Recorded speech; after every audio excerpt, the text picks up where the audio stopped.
Our story begins with some warriors facing a hill. On the other side, a heavily armed army awaits. Among them, one stands out, a gentleman in shining armor, and with a menacing aspect. He stands by a crucified man and sarcastically says he must be having a good view from up there. Then, he tells the man that he will witness, with his own eyes, all his soldiers dying on the battlefield. And with his ears he hears their screams as they are wounded and killed. He also tells the man to feel, with his own body, the great achievement of him who became a legend. Next, the gentleman orders his red army to advance, and to knock down anyone standing in their way. In addition, he orders his men to make it clear who the superior species is. The red army easily slaughters its enemies, leaving none of them alive. After some time, only their bodies remain on the ground, and they are already attracting the attention of vultures. Next to the crucified man, the Red Knight says that, on second thought, he hasn't laughed much these last few days. Mainly because all the strong people are dead, and this fight is not as fun as it used to be, and it's not very exciting either. The man on the cross tells the gentleman that they are all demons. However, the Red Knight asks if he thinks he is any different,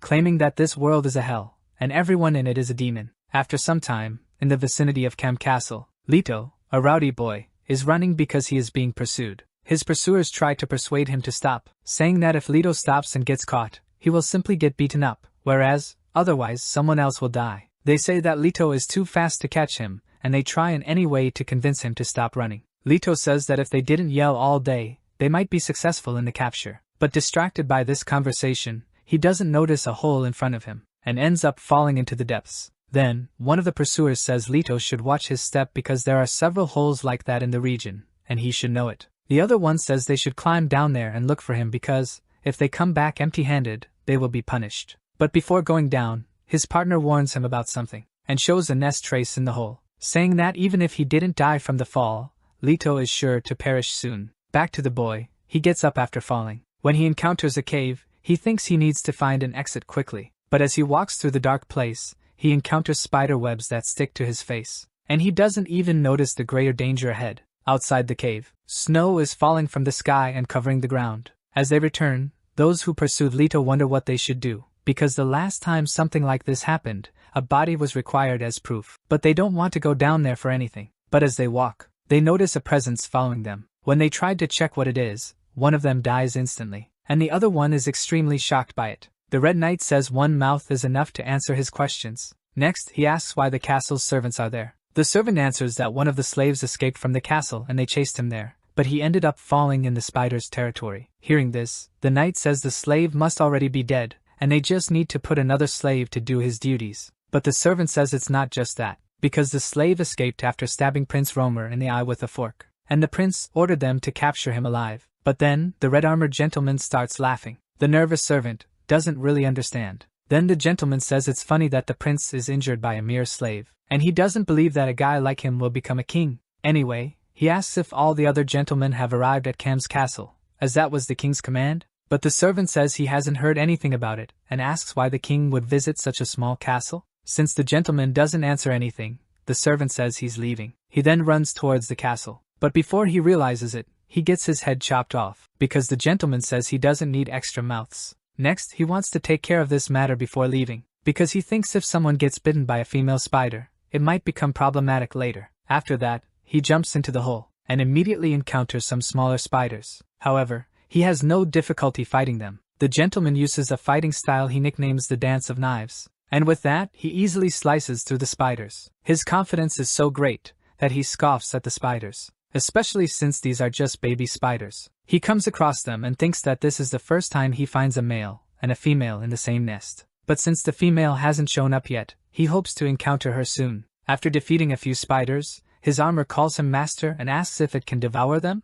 The gentleman knows that these spiders are his armor's favorite, and says he'll wait for it to finish. Next, the evil spirit that inhabits the armor gives thanks, and advances on the arachnid corpses, devouring them completely, leaving nothing behind. Looking at an edge, the gentleman deduces that he should go through there. Crossing through the passage, he comes across webs and skeletons, but soon he paves the way by cutting through everything that stands in his way. He even knocks down some bodies that were encased. When he cuts the web of one of them, he realizes that the body inside no longer lives. However, the faces of the corpses show a strange smile. Upon seeing this, the gentleman concludes that they must have been poisoned by the spider, as well as having all the blood drained from their bodies. But that is not the real problem. because one of the cocoons is empty and has been torn from the inside. The fact that he could live without having his blood sucked means he was bitten by a female spider, so the gentleman closes his eyes and focuses, and tells him to come out, because he knows that the boy is hiding behind a rock. The knight says that he must be the only one who managed to escape the castle and asserts that he will not kill him if he comes out.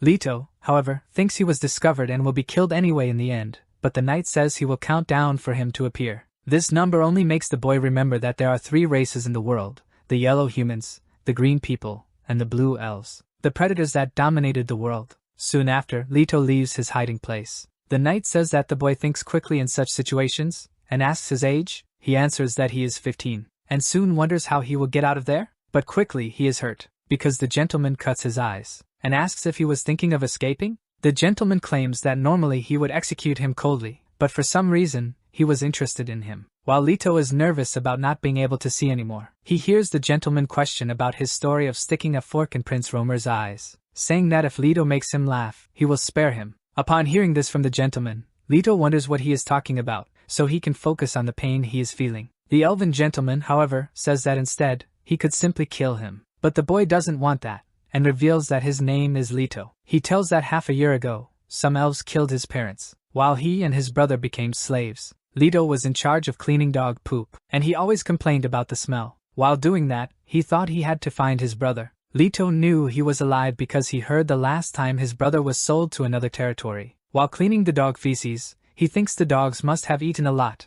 and he can barely survive on a bowl of barley porridge, making him think that even a dog has a better life than his. But in a moment of distraction, Leto almost died by one of them. A rather different dog almost pulled him through the cage. His name is Cerberus, and Leto heard that the dog could have 3 heads, but he did not expect this. He stares at the dog for a while, and says that it too must be feeling trapped, and eager to escape. Even though it already had a name, the boy says that from now on he's going to call the dog Samdal. He also says that, if it behaves, he'll set it free, as he plans to escape there himself. On the other hand, one of the boy's superiors asks why he has stopped working, and why he has yet to use what he has collected to fertilize the garden. Leto responds that he has already collected a wheelbarrow full, and it still hasn't ended. To exacerbate the situation, he claims that he hardly moves because he only eats a bowl of barley porridge every day, and asks if the boss doesn't have other food, something like meat. Promptly, the boss punishes the boy for his audacity, telling him to put himself in his place as a slave, and that he will die if he continues this behavior.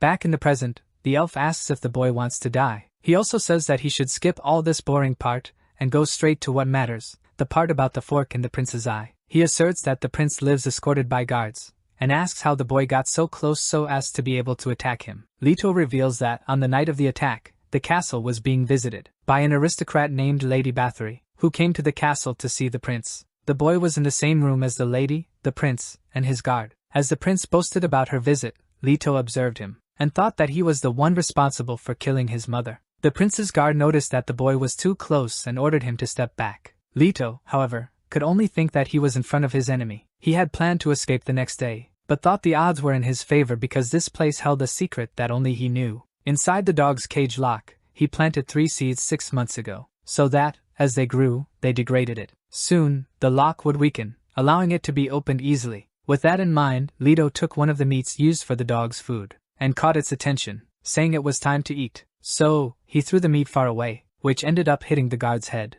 Upon seeing this, the dog was riled up inside the cage, and unwittingly the guard was attacked by it, being bitten right in the head. At this moment, the prince was unprotected, and it was the moment the boy took to attack. The prince in no way expected this, but was stabbed with a fork, just like puncturing a piece of fruit. The Red Knight interrupts the story, asking how a slave got hold of a fork, and tells the boy that there's no use lying. Leto responds that he found the fork mixed with one of the dog's excrements. This information sounded quite funny to the elf, since now he knows that Prince Romer was hit by a fork found in the midst of shit. Leto continues, saying that, seizing the opportunity when Cerberus went into a fury, he ran directly under the dog's cage. After that, through the holes he dug, he passed through the drainage channel, reaching the other side, to where the waste and feces were dropped, and swept by him out of the castle. After he got out, Leto fell into the water, which, due to the cold weather, was freezing, but his determination to escape was so great, that the boy looked at the castle from afar, and while under super cold water, he shouts that he will return stronger, and also will remove the prince's other eye. After this, Leto discloses that he ran from the pursuers who found him and ended up falling into this cave. After hearing the story, the Red Knight stares at him, and the boy stands still not knowing what else to say. The gentleman stands up and says that the boy's story was interesting, and even funny, but he can't let him escape. Leto asks why, and the elf tells the boy that he was bitten by a female green-eyed spider. The elf says that the boy's body is getting hotter, and his eyes must have already recovered, because this is the only healing power he got from the spider, and the elf only cut his eyes to confirm this. But as the boy is still pretending that he can't see, the gentleman judges him as intelligent. Leto then realizes that he's been found out. Meanwhile, the elf says that these spiders only reproduce in one way. They inject their eggs into other creatures and give them special abilities to keep the eggs alive. But in this process, the infected creature loses its sanity and becomes a monster, devouring everything it sees before it. As soon as the puppies start to be born, they devour the person from the inside out, starting with the stomach. Upon hearing this, Leto is scared, because he had no idea that there were spider babies inside him. As the elf had previously mentioned, the boy's story is interesting, but he considers killing him as an act of mercy, and he says it will be fast and painless. Leto, however, tells him to shut up, and argues that he can't die before finding his brother, and he says that instead of dying, he is the one who will kill the Red Knight. Leto feels a little strange, as if something inside him was boiling. He doesn't understand this feeling, and he wonders if it is some kind of power, for now he feels something that he did not feel before. With that, he jumps towards the elf, thinking that it might be worth trying to attack him. The elven gentleman watches him, however, and he notices that the boy is trying to use the same fork that hurt the prince. Soon he manages to dodge and counterattack Leto, but what he definitely did not expect is that the boy could dodge as well. This left him quite impressed. But before Leto could do anything, the gentleman hits him with a kick, which throws him far away. Seeing the boy's current behavior, the elf wonders if the mutation is already happening. From a distance, he sees the child getting up. Through some smoke, his silhouette emerges. But something different is happening. Different enough to surprise the elf, because not only did Leto mutate, but he also had the fork merged into his body, something he himself did not understand. In a way, the elf finds it quite funny. Leto, however, does not see the humor. On the contrary, he is scared because his arm has turned into a fork. But for a brief moment, he thinks that now is not the time to worry about this, concluding that he needs to resolve this impasse first. The Red Knight seems to have liked his determination. Unexpectedly to Leto, the elf moves quickly and whispers in his ear that he found him to be a lovely boy. Then he strikes an attack, which leaves Leto badly wounded. However, this was not enough to kill him. Far away, in the castle of Cam, a nurse tells the prince that because the wound is deep, it will take about 2 months to fully recover. After being sewed up, Homer asks for a mirror. One of his servants brings the object, and holds it while the prince looks at himself. Upon seeing his injured and sewn eye, the prince despairs. However, the one who stitched it tries to lighten the mood, saying that he has a cool look, but the prince shows his dissatisfaction by throwing him from the top of the castle tower, killing him by the fall. Homer then gives a great roar, and asks if the slave who injured him has been found. The servants say no, but a search team is still looking for him. Homer is irritated and tells them to send all the available soldiers now to find the slave. However, he changes his mind immediately, and says that he himself will go after his enemy. But one of his advisors says for him to calm down, because he is at a crucial moment now, because his bride-to-be has everything ready, and he can fulfill his vengeance promise after becoming king. Back to the battle between Leto and the elf, the boy tries to stand up, and he thinks he is no match for his enemy, because none of his attacks have come close to hitting him. But he doesn't want to die there, because he is motivated to find his brother. Looking at the boy, the gentleman just laughs, and asks if the boy wants to have a new chance, and he offers him again the opportunity to fight for him. Leto didn't expect this, but the elf says that there are many warriors fighting for him because he personally created a special form with powerful warriors handpicked, and he hopes the boy becomes one of these warriors, stating that he can even remove the spider eggs that are in his body. Leto says that until now, the gentleman was trying to kill him, and wonders if this is some kind of trick. The elf reveals that it occasionally happens that some that have been stung by the spider keep their sanity intact, stating that this kind of guy is useful. And most important than that, is the fact that the elf says that he likes the boy. He also says that the job he offers is simple. Leto just needs to obey his commands and be in charge of killing humans. But when he hears this, Leto is shocked, because he didn't expect that to be his function. Even showing a face of dissatisfaction, he agrees to be subordinate to the Red Knight, because he thinks that anyway, he wouldn't have many options, and for now, just wants to stay alive, and eventually have a chance to escape. The elf is happy to hear the boy's words, and says that he made an excellent choice. But then, he launches an attack. Leto is left puzzled about what happened. Nevertheless, upon looking back, he realizes there was something. So he understands that the elf didn't try to attack him. Instead, it was a creature, which was hidden. Looking at the monster, the elf identifies it as a stiletto from the assassination unit, and, judging by the situation, has a guess, saying that the creature is there on the prince's orders, and it seems like he is plotting something with Lady Bathory. However, he asks if the monster thinks it will be able to kill him alone. Next, he scoffs at him, saying that he forgot he won't hear an answer, as the monster's vocal cords have been torn out.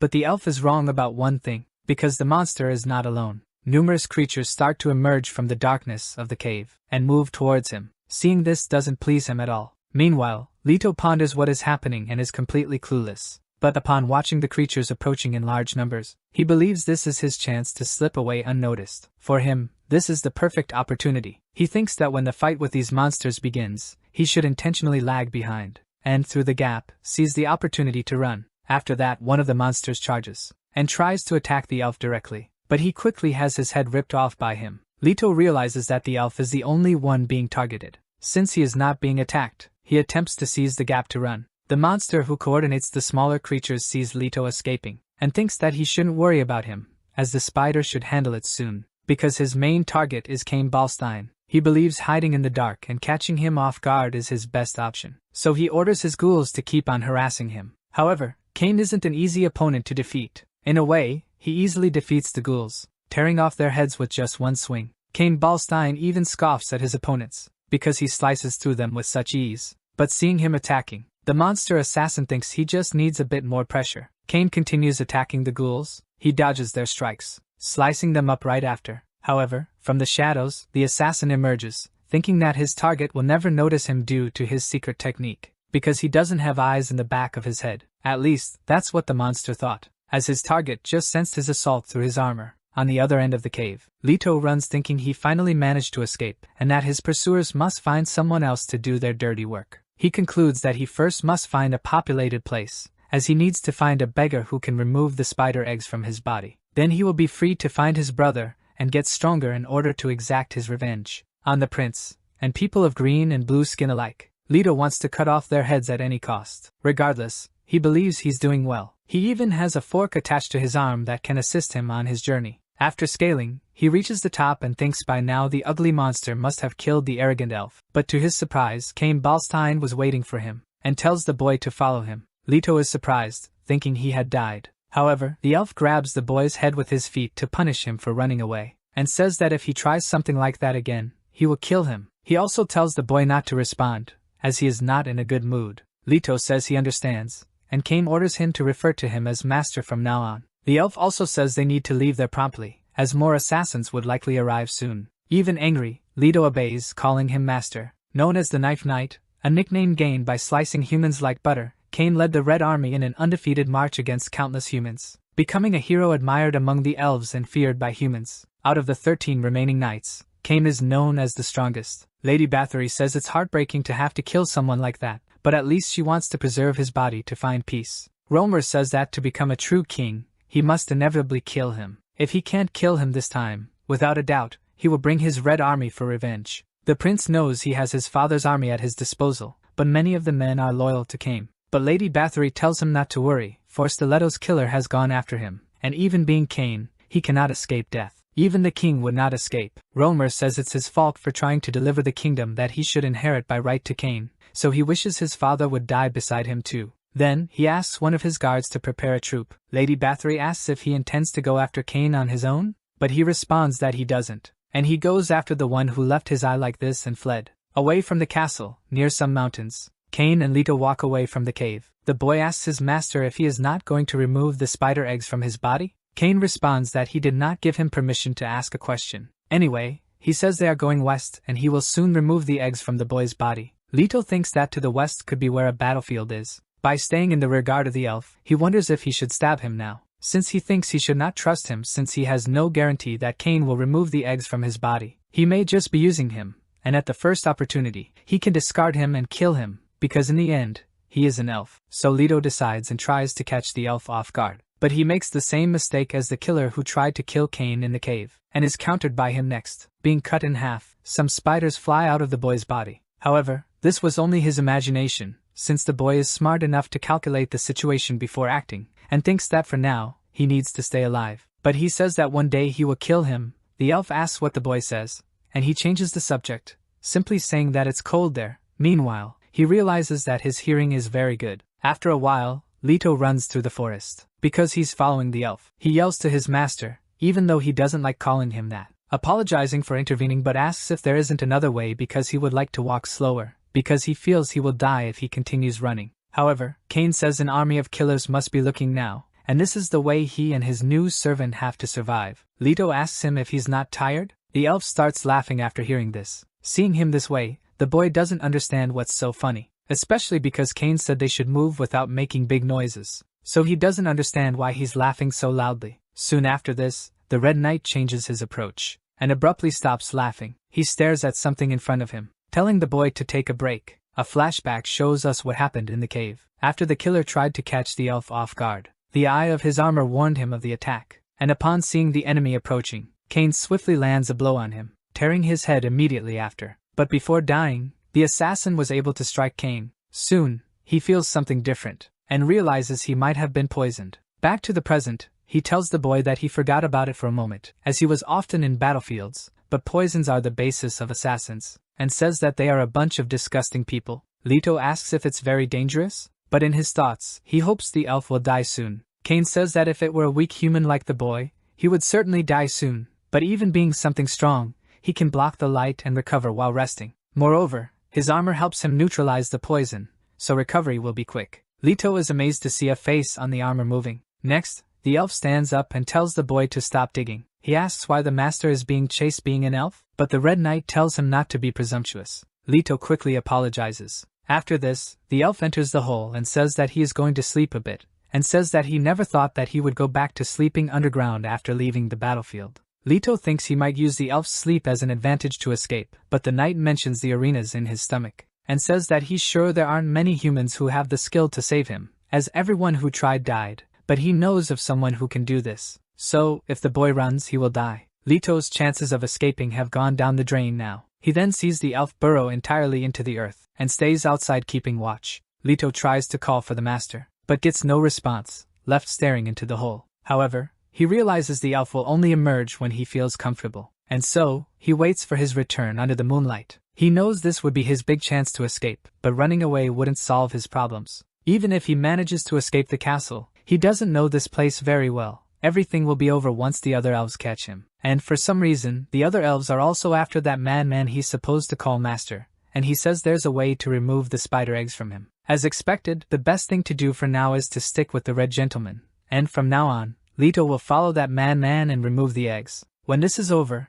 he'll wait for a chance to run, boost his strength and search for his brother, become stronger and avenge his parents. That is his future plan. Before he escaped the castle, he heard that the place where his brother was sold is called Siren. But soon Leto realizes something, that having a fork for an arm makes him look like a monster, and that he can't just walk around like this without attracting attention. He thinks that, if he's lucky, once the eggs are removed from his body, his arm may return to normal. But as he is distracted, something is thrown in his direction. Leto isn't hit, but falls from the shock. Soon he realizes it was an arrow, and he is scared since he knows that someone dangerous is nearby. So, he decides to hide. From afar, he hears a conversation about some hunters looking for humans. One of the green figures mentions he heard rumors about a slave who dug out Prince Romer's eyes with a fork and ran. His companion says that if it's true, it's 50 free silvers, worth a month's earnings. He's incredibly unlucky to have found us so soon after escaping. So the hunt begins now. Hearing this makes Leto desperate. So, he decides to run,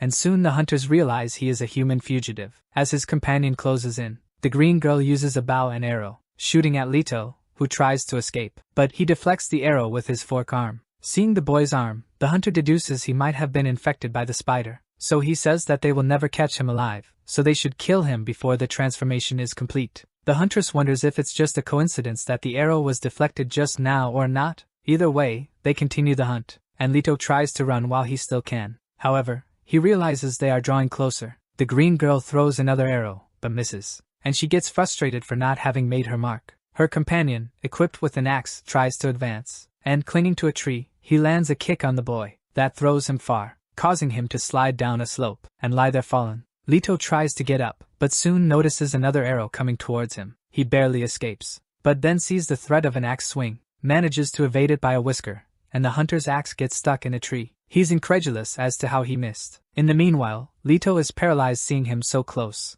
But taking advantage of the situation, he uses his fork arm to pierce the hunter's leg. Upon being hit, the hunter screams in pain, and calls him an insolent worm. Leto is not shaken by these insults, and he muses about how the elf stated he would be safe if he stuck his master, but he's simply gone to sleep and hasn't come back yet. The boy now realizes he's on his own, but when he lets his guard down, he gets hit by an arrow. Then he falls unconscious soon after, collapsing in front of the huntress. However, driving his fork arm into the ground, he says he's not dead yet, because he still needs to stay alive, to find his lost brother. His eyes begin to change color, and his body starts to transform into something bizarre, with Leto yelling that he can't die. This leaves the hunters quite scared. The boy removed the arrow from his neck, but is soon hit again. Due to blood loss, he falls, leaving him at the mercy of the hunters. The green girl asks if he's dead, but her companion says that the boy is a blinker. One of the arrows barely managed to pierce their skin. Then he says he's going to finish him off with his axe, and tells the boy it's the fault of his fate to be born a human.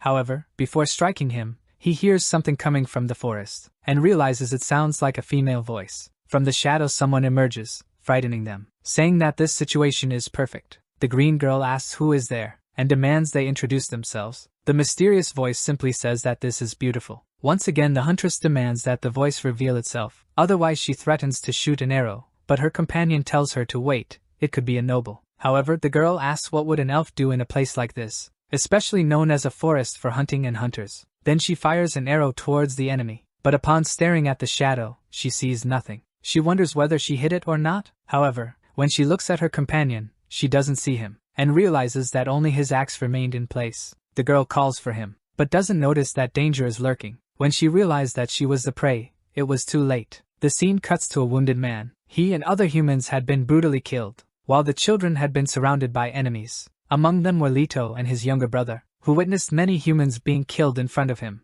Their mother even managed to scratch an attacker, and takes the chance to run. However, the boys witnessed the worst happening to her. In a cold and cruel way, she was murdered, specifically by a young elf, who judging by his appearance was of royalty. After this, Leto, the protagonist, wakes up calling for his mother, and realizes that this was just a nightmare of his past. But upon waking, he realizes he's near a ferocious dog. However, it wasn't just any dog, but Sandal, the dog he had freed to be able to run away. Leto never imagined that the dog had managed to escape too. In any case, the dog seems grateful that he had helped it, but the protagonist remembers that he was being hunted before. But when he encounters the hunters, he realizes that both of them have died, and they have claw-like wounds. So he asks if Sandal did this? Sandal is not a normal dog, so the faces trapped in him repeat what Leto said the last time they met. Leto heard his own voice being repeated by the dog's faces, and this makes him think it's cool and scary at the same time. Then, he feels something on the arrow wound on his neck, and realizes that it's healing.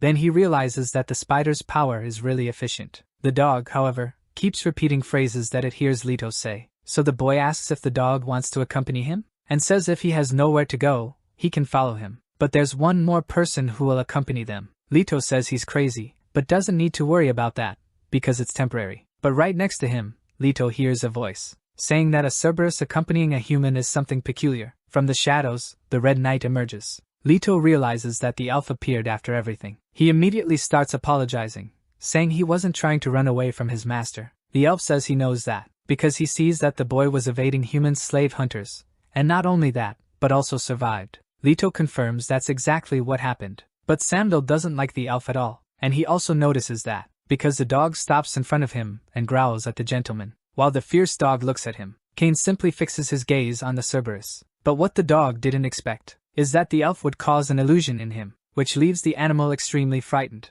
So he steps back away from the gentleman, becoming cornered and close to the boy. This action of Sandal left Leto a bit confused, because he didn't see what the dog saw. So he asks the dog what's wrong, and the elf says it's the Cerberus's instinct. When faced with a stronger opponent, it shrinks back, as a sign of submission, otherwise it will die. Leto then realizes that even the dog obeys a hierarchy, and the elf says that the boy should keep in mind that this also applies to humans. He also says that the dog has many abilities, and tells Leto to keep it close. Then, they keep walking, and the sun begins to rise. Looking at it, Leto comments that it's very bright. He thinks that to escape from the elf, first he needs to gather as much information about him as possible, in order to come up with a plan. Then he asks the master if he hates sunlight. The elf asks him why he thinks that. The boy says that nobles usually start their activities after the sun has set, and he knows that it is also at night when they attack other villages. It is also said that he had heard that elves would die when exposed to sunlight, but realized this was a lie. Cain asserts that this is a human urban legend, for,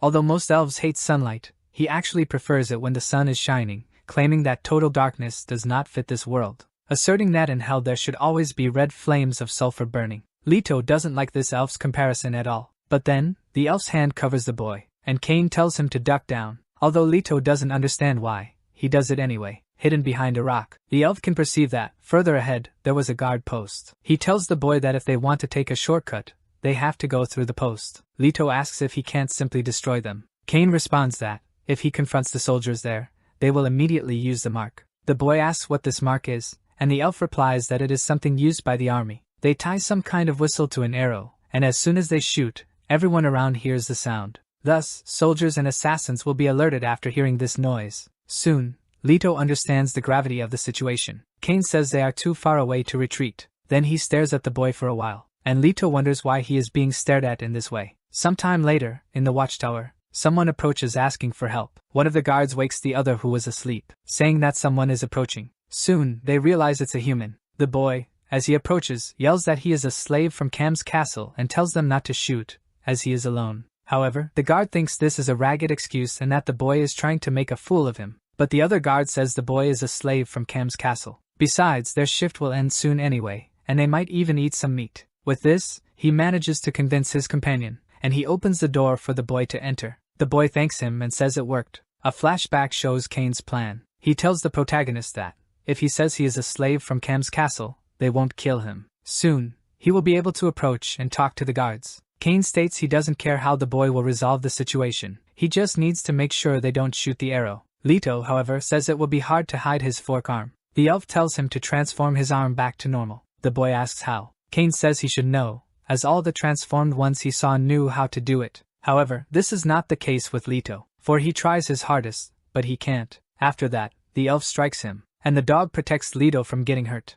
Soon, the elf stares at the dog. But even scared, Cerberus protects the boy. However, the elf says he wasn't trying to hurt him, and says that, actually, he wanted to cut the boy's hair, because he believes that's how he will return to normal. After this explanation, he goes back to cutting the hair, and with many cuts he trims it. Leto feels uncomfortable with this situation, unlike the elf, who seems to be having fun. Even though he doesn't like this situation at all, Leto realizes that his arm is transforming. After some time cutting hair, the elf finally says he finished, and now he will cut the arm. However, Leto tells him not to do that, because his arm already returned to normal. The elf says he had heard that, whether they are humans or elves, they tend to modify themselves in extreme situations. That's why the arm returned to normal. Leto only offends him in his thoughts, because he didn't like being in this situation at all. Back to the present, Leto is already in the watchtower, and one of the guards asks how he managed to escape from the castle. The protagonist responds that, while working on the reconstruction of the castle wall, he fell into a nearby river and got lost. Hearing this, the guard gets suspicious and asks if the boy is telling the truth. Leto says yes, but thinks the guard might have heard about him, and knows he is lying.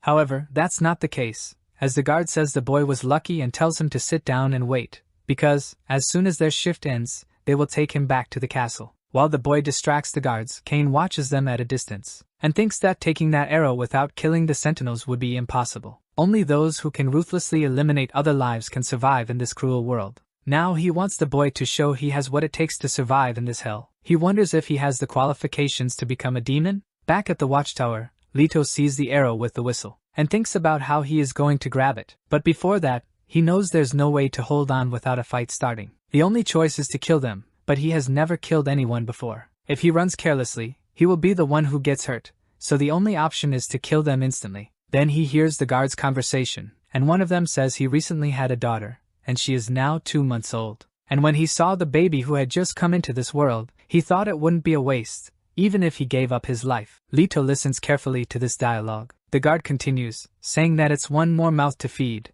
and if he knew this was going to happen, maybe it would be better to be called to the battlefield, because he could earn some money by killing humans. The boy quickly becomes enraged at such words, and is reminded of what happened to his parents. Exactly what the guard described happened to them. They were killed in battlefields. He then thinks that it doesn't matter if the enemies are blue or green, they all kill humans, and murdered his family and others. This served perfectly as the motivation that the protagonist needed. One of the guards hears a noise coming from the boy, but before he could do anything, his partner had already died and he was about to be attacked. So he tries to defend himself with his crossbow, but Leto manages to stop him from firing. The guard, however, counterattacks, landing a kick on the boy. But now he is away from his weapon. He tries running to the crossbow, but before he can grab the weapon, Leto moves quickly and attacks him, preventing him from having time to react. The guard pleads for his life, saying that he has a family and a newborn daughter, but his words are not enough to convince the boy. Elsewhere, far from there, one of the royal guards is tracking the protagonist. He follows some clues along the way, and runs towards his target. After arriving in a village, he encounters some villagers of the Green people, and asks one of them if by any chance a human boy appeared around, but the villager says he only saw a rat and nothing else. Behind him, the prince marches with his army, and asks his hunter if he found anything, but he says no. However, there is nothing to worry about because others are also looking for the runaway. Furthermore, children are not familiar with the area, only a matter of time until they find him. He also states that the prince doesn't need to personally go searching. Romer says that in the past, they used to ride an animal called a horse, a species that has become rare, and the prince still wants to have one, as he is not at ease when he doesn't get what he wants, and his father always told him that he had to get what he wanted on his own. Therefore, he wishes to capture the fugitive, and with his own hands tear out the slave's eyes, even declaring that after that, he'll cut his body into pieces and give it to the dogs to eat. While he says this, one of the villagers, while holding a child in her arms, begs for His Majesty's help, stating that as time goes by, the crops diminish,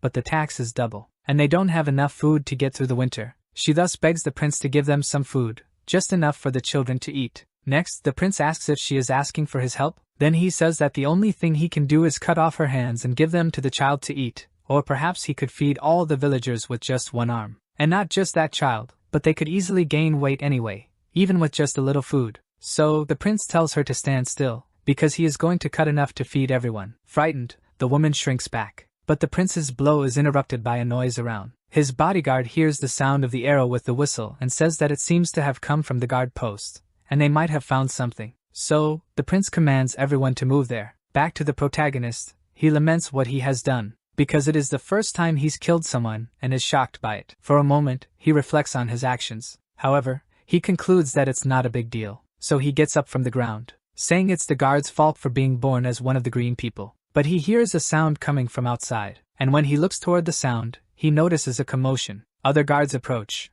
and upon seeing the boy, they ask who he is. Leto wonders who they are and if they can shoot the arrow. However, when hiding, he hears a different sound coming from the same direction, and when he looks at them, he realizes that the Red Knight has already killed them. Leto approaches and asks what those guys were doing, but the elf simply says they were unlucky and they need to run, because the soldiers will show up after hearing the whistle, and they need to act quickly. The protagonist thinks it was all in vain, and the elf says it's not just that, as he bids him welcome to hell, calling him a little demon. However, Leto doesn't like that nickname at all. Regardless, they need to hurry, so the group runs away from the guard's fort. But while running, they are seen by a village woman, who wonders where they are going in such a hurry. Still, they keep running and head for some hills. Noticing the elf is way ahead, the protagonist asks how long they have to run. Kane responds that after crossing the canyon and entering the forest, they will find a good place to shelter. Leto asks if they can take a small break, because his stomach hurts, and thinks the spiders will come out. The elf quickly perceives something,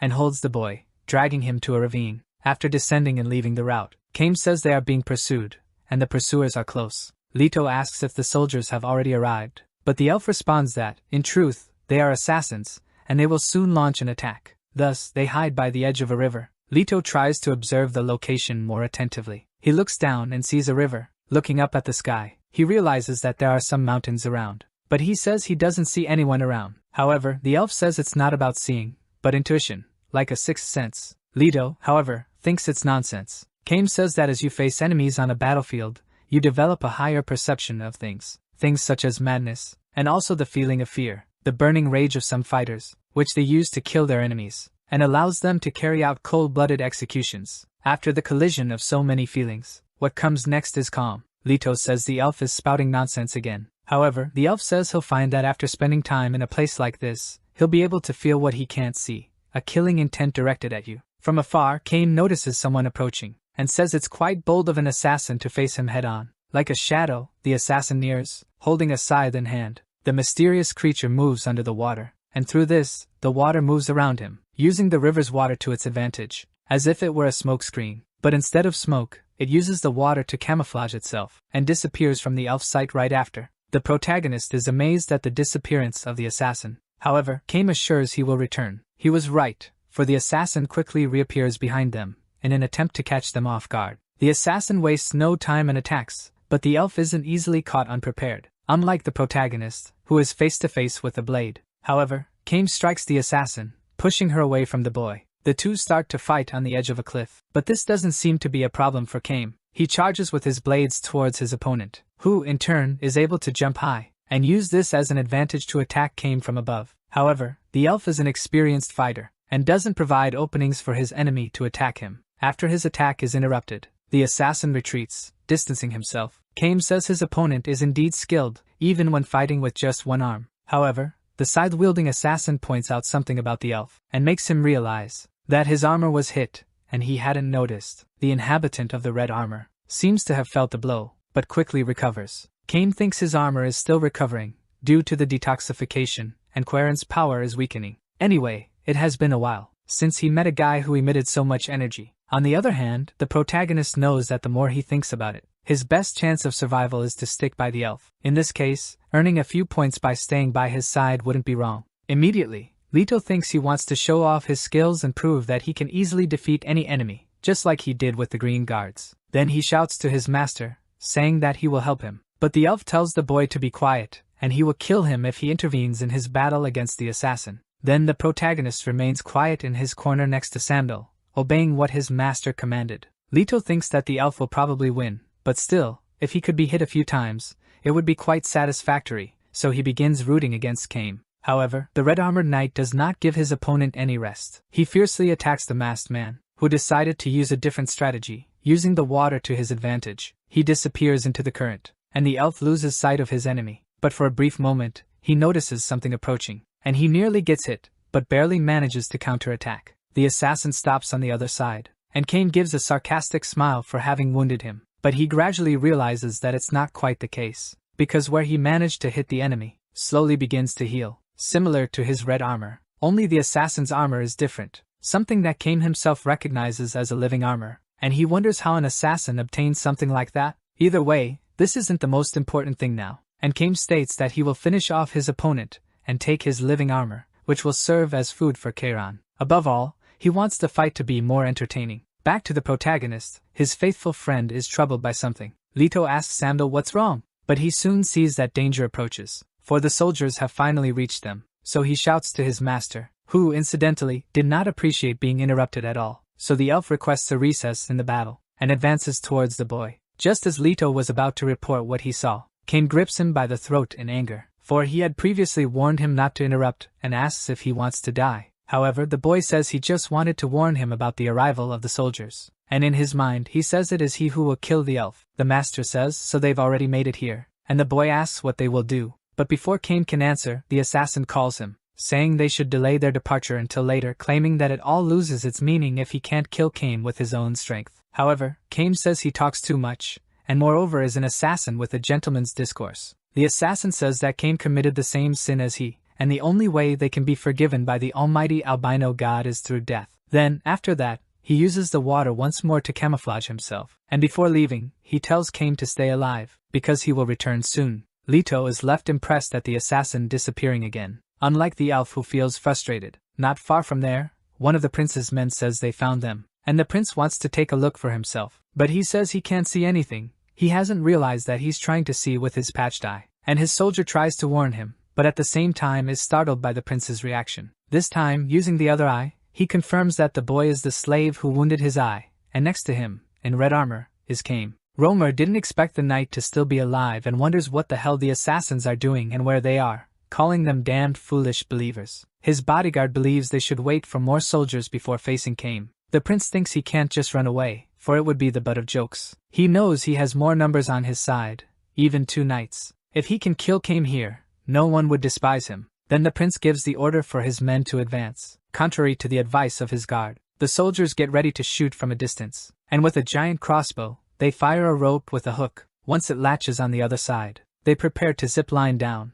With pulleys equipped on the rope, they descend towards the targets, including the prince's guard, who goes first. Kame observes this and says if they are reaching them so quickly it means that other soldiers must be nearby. So he runs with the protagonist, saying that the forest is close. While running, Leto thinks he can't even have a brief moment of rest and peace. The story changes direction, introducing us to the west of the continent, amid a purple sky. This is where a cursed land lies, home to all kinds of monsters, the arena of tribal war, a battlefield. Somewhere in there, a mysterious warrior lurks. His companion approached him asking if he was dead, but the warrior responded that he was merely meditating. He says it was indeed a tough victory this time, and he even broke a rib. His companion replies that on the contrary, the guy's bones should have turned to gunpowder. He also mentions that this was the third transformed and they couldn't even find the spider's nest, so they have no idea where he came from. The warrior asked what his companion ate. He responds that he found dried meat after searching the corpse, hence the warrior also asks for some.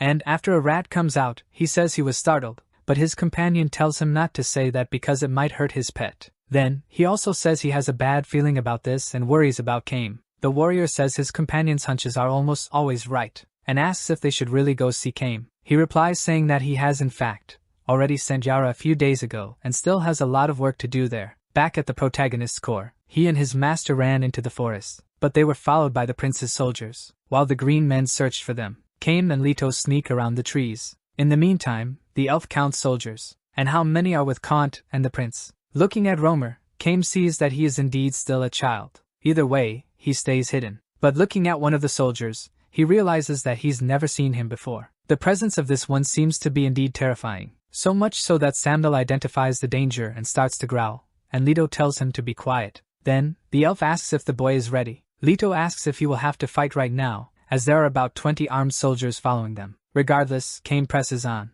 and calls for the prince, shouting his name. He asks if the prince is indeed trying to kill him and states that he's not scared at all. However, he claims to be surprised that a coward like him would show up on the front lines. Hearing this, the prince offers 1,000 gold coins for anyone who brings Kame's head. The elf stands still waiting for the enemies to advance, and when one of them attacks, he simply defends with ease. And with a single counterattack, he deals a fatal blow. Arrows are shot at Kame, but he uses the dead soldier as a shield. His dark, sarcastic gaze indicates that he liked that, unlike the others who shot the arrows. However, the unknown warrior seems to have gotten even angrier. From afar, Leto watches the situation and realizes there are many enemies, and wonders what would happen if the elf died, thinking that he could run away. But he soon realizes that if he dies, the spiders in his body will devour him alive. So he has enough reason to help in the battle, especially since the prince is there. Because Leto sees this as an opportunity to finish what he started and thinks that, after killing him, he will have revenge for his mother's death. The prince, in turn, is shocked that this number of soldiers is not able to kill Kame, yet he has a fallback plan should everything go wrong.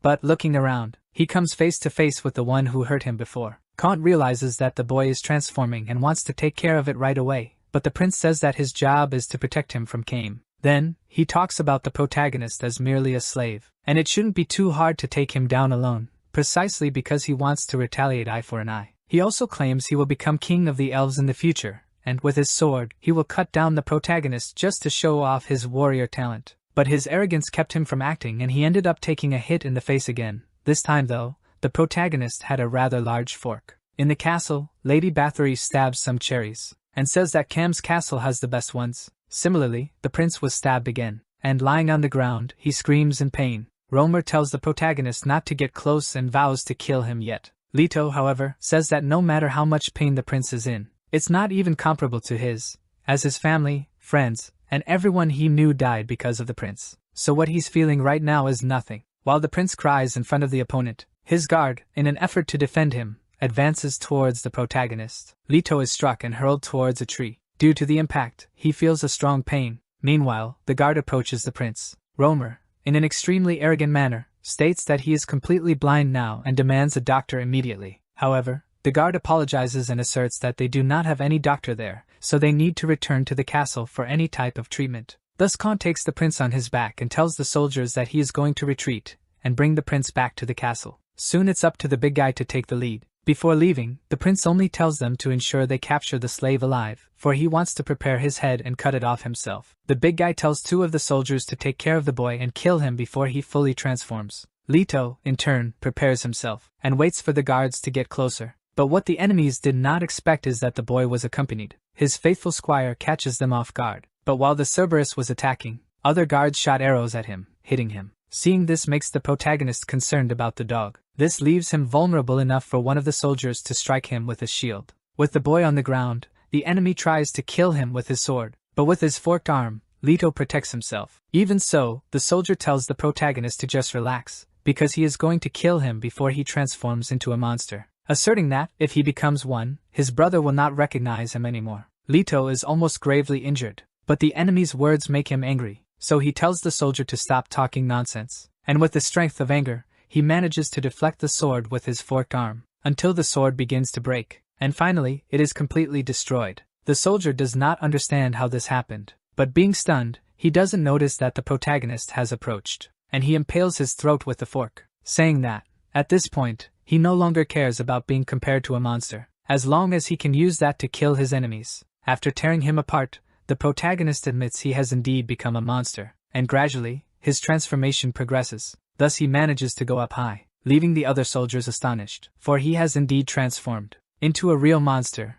not only in appearance but also in his actions. In another part of the forest, one of the soldiers watches from far, seeing one of his comrades being sliced in half. Without realizing it, he becomes the next target, and when he realizes it, it's already too late, for, in the same way, he was killed too. The others are extremely frightened, saying that 4 of their own were killed almost instantly. But one of them says that the main unit will arrive soon, so they just need to hold on a bit longer and move defensively, tiring him out until reinforcements arrive. However, the big guy approaches and simply tells them to get out of his way. Soon he says that he finally stands before Cain, the famous knife knight. He introduces himself as Worcester Fullfork and says he's heard many rumors about Cain. The elf asks what kind of rumors? Worcester says he's heard that Cain Balstein is the only one remaining of the 13 most powerful warriors across the kingdom, so he asserts that he can witness the truth of the rumors. That's why he challenges him to a duel, but he says this while already attacking. However, Cain easily dodges and prepares a counterattack. Yet, Worcester is faster than he imagined and hits him straight in the face. He then throws Cain far away, and prepares to attack him again.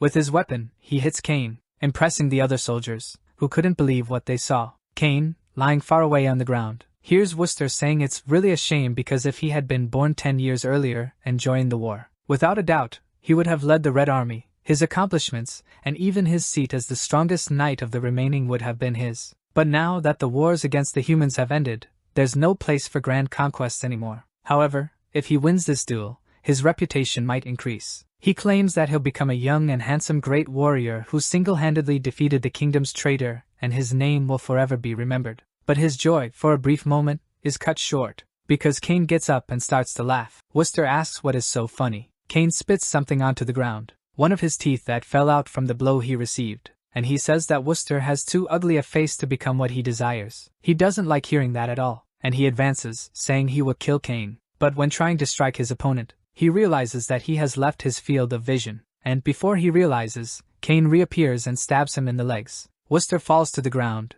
losing support in his legs. Then his opponent prepares to attack from above, and with his blades Cain tries to kill him, but Worcester still has strength in his hands and manages to defend himself. Cain remarks that the battlefield hosts creatures beyond imagination. It was a place where those prepared for death, regardless of their race, gathered. There were many people much stronger than Worcester. However, seeing a clueless novice like him talking about something he knows nothing about, it's hard not to laugh. Soon, Cain leverages the powers of his armor to heat up his blades, and with that, he gradually manages to melt the opponent's weapon. Worcester sees this and can't believe it, for a normal weapon should not be able to melt his armor. Now he knows that, if he changes his position or loosens his hands, Cain's blade will go straight for his throat. So he orders the others to fire at the enemy. The soldiers are uncertain whether to do that or not. Cain tells him that this is due to the duel he himself proposed, and even for a king, interfering in a duel is an absolute taboo. He also says that Worcester would know this if he were a true warrior. However, realizing he's near death, Worcester begs for his life. Cain says that one of the reasons elves are known as a powerful race is due to their incredible regenerative ability. Thus, if you want to kill an elf, you must bleed them beyond their regenerative capacity. An example is that, like now, you can cut off both arms. Worcester is desperate as he recognizes imminent death, but nothing stops him from losing his 2 arms. However, he still has not died, as Cain mentions that the most effective way against elves is to kill them by beheading. And so he does, finally killing his adversary. After Worcester's head detaches from his body, Kane addresses the other soldiers, saying there are no nobles watching them now. Soon, they should return to the castle if they hold their lives dear, for this is their last chance. The soldiers think it's better to flee and tell the prince that enemies managed to escape, precisely knowing that, if they decide to fight, they will die. So they decide to do so, and one of them even comments that the Knife Knight is, as the rumors say, a monster. Another insists they would die even if they all attack together, and he still gets chills down his spine realizing such monsters roam the western battlefield. Kane watches them retreat to the castle, saying that Kairon has also grown significantly weaker and needs to find something to feed on. Then he tells the boy that they're leaving, but when calling the hero, he gets no response. The elf looks around the forest, and wonders where the boy ran off to, as he sees him nowhere. But seeing a corpse on the ground, he notes that people infected by spiders, like the boy, become one of two options: a demon that adopts the powers received from the spider, or a monster consumed by power and loses its sanity. He also says that the hero had great potential and laments that it had ended this way. From a distance, tied to a tree, he spots the boy, already transformed, already consumed by the transformation. The hero looks unrecognizable. The protagonist glares at him from a distance. Kane simply stands still looking at him. Leto, however, jumps from the tree and rushes towards the elf, something he was expecting, as the elf doesn't move, and, as soon as the protagonist attacks, he just defends. In Leto's vision, things happen differently. He regards the elf as his enemy, saying, after all, what he did wasn't a big deal. Seeing the Red Knight fall, he states that Kane should thank his lucky stars for being born an elf. But peeking at the ground again, he doesn't see him anymore. Soon, Kane appears in front of him, and with just one hand, strikes the protagonist, throwing him far away. Leto lies on the ground, and when he tries to move, he can't. From the ground, he can only see the glowing eyes from the elf's armor, and gets angry about being unable to do anything. As he stares at the enemy, he sees something much scarier than what he really is, and remains paralyzed on the floor. Noticing the enemy's approach, he screams, calling him a monster, but the elf tries to rip off his arm. Suddenly, Leto panics about it, and screams desperately in pain, because cruelly and coldly, his arm was torn off. He sees himself as if he were on a tray, and the giant elf simply pointing a hand in his direction. The gigantic red hand grabs your arm, and takes it towards its mouth, devouring the boy's arm. Leto can't believe what he sees, yet the monstrous creature says it enjoys the taste, and savors what it just ate. Back in the forest, snow falls from the sky, covering the whole area. Kane walks alongside Cerberus. Leto, in turn, is being carried by his dependable companion. He begins to wake from his strange dream, but when he opens his eyes, he realizes his arm was actually ripped off. Then he tries to look ahead, and realizes Kane is leading the dog. He realizes then that, all things considered, he is still alive, but his vision becomes blurry again, and Leto once again loses consciousness. Afterward, he awakens again and realizes he passed out once more. Upon waking, he sees a gigantic monster before him. Looking at the creature, he identifies it as a gigantic crab. However, all he can think is that it would be delicious to eat it. Some time later, he wakes up after having fainted yet again. Scared, the protagonist tries to comprehend the situation, but he doesn't even know where he is. He looks around, and only sees strange objects surrounding him, as well as a tube with weird organisms inside. He soon wonders where the mad elf went. However, he comes across a severed head, and he's super scared, saying that this is very terrifying. Yet he doesn't notice something is behind him as well, and when he turns around, he gets quite a shock. But it is nothing more than a blue-skinned girl. Leto, realizing it is one of the elves, charges at her, and the girl simply comments that he made a decision quickly, but with a simple gesture. She pulls a cord and escapes the boy's attack, while hitting him with a dart in his neck, which makes him fall to the ground. Leto doesn't pass out but is paralyzed, and wonders what's happening. She tells the protagonist that he should make sure to evaluate the situation carefully before attacking his opponent next time, and check for hostility if there. If there, then how much is the gap? Simply put, gain insights on the other side. This is the use of the sixth sense. She also says that Leto is a complete rookie and knows nothing,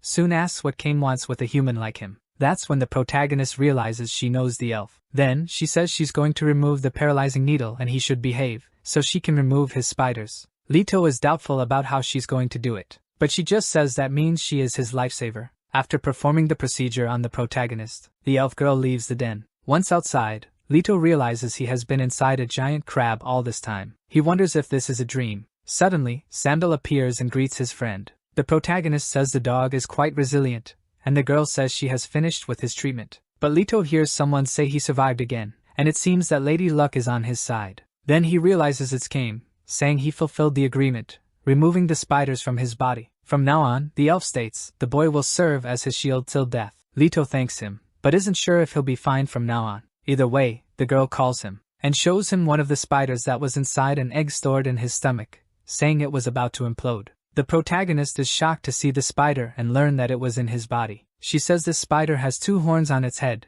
being different from a normal spider. Then she asks how the spider that attacked him looked like and how big it was. Leto can't answer properly, as it was dark in the cave. The only thing he can affirm is it was twice his size. The girl is surprised and says that this is a significant discovery. Soon she wants to find this spider. Leto says it must be near Kem Castle. However, Kame says going there is pointless, as the spider had disappeared when he arrived. Thus, the girl is frustrated. But there certainly were some male spiders with her, and it was not the typical. To a certain extent, the boy's right arm's extraordinary regenerative ability is understandable. Leto then looks at his arm and sees it back to normal. Now he finally realizes that what he thought was but a dream was indeed not, for his forked arm indeed was ripped off and served as sustenance for the armory of the elf. Kane says that it did not even take a whole day for a new arm to grow in its place. He claims it was the first time that Kairon had such a satisfying meal. Even now, he is still trying to recover his taste buds. Kane also tells Leto that from now on, his right arm will be Quarren's emergency food.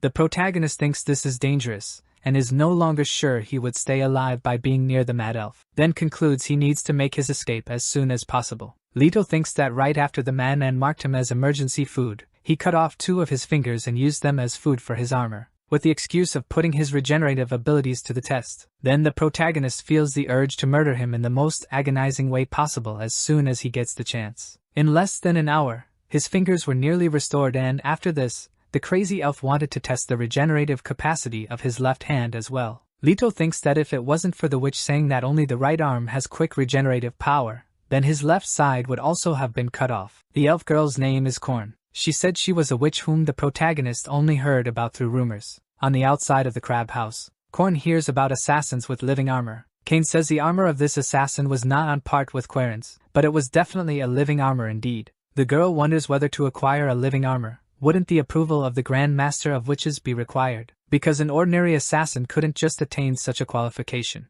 The protagonist is unsure about these living armors, but Korn explains that these armors are literally alive. It's a suit that when worn, shares the mind and body of the user, mutually improving their synergy. It adapts to the user's personality, changes accordingly, displays various functions, and becomes stronger. The definitive creation, which can only be created once in a witch's lifetime. How it was made is a secret, but she claims she was responsible for creating Kane's armor. Anyway, the girl says she had never heard about assassins with living armors before and claims she no longer has the same level of information gathering skills, because she was banished from the Council of Witches. Kane says that's due to her lousy skills, but she says that's not it. The reason she was expelled is because she intruded on a secret meeting of the witches and was discovered. She questions whether it's necessary to make such a big deal about it, since she believes the pursuit of knowledge, the satisfaction of curiosity, is the essence of who she is, a witch. Moreover, she had been forbidden to have contact with any other witch for the next 5 years, which is a source of great regret. Kane, however,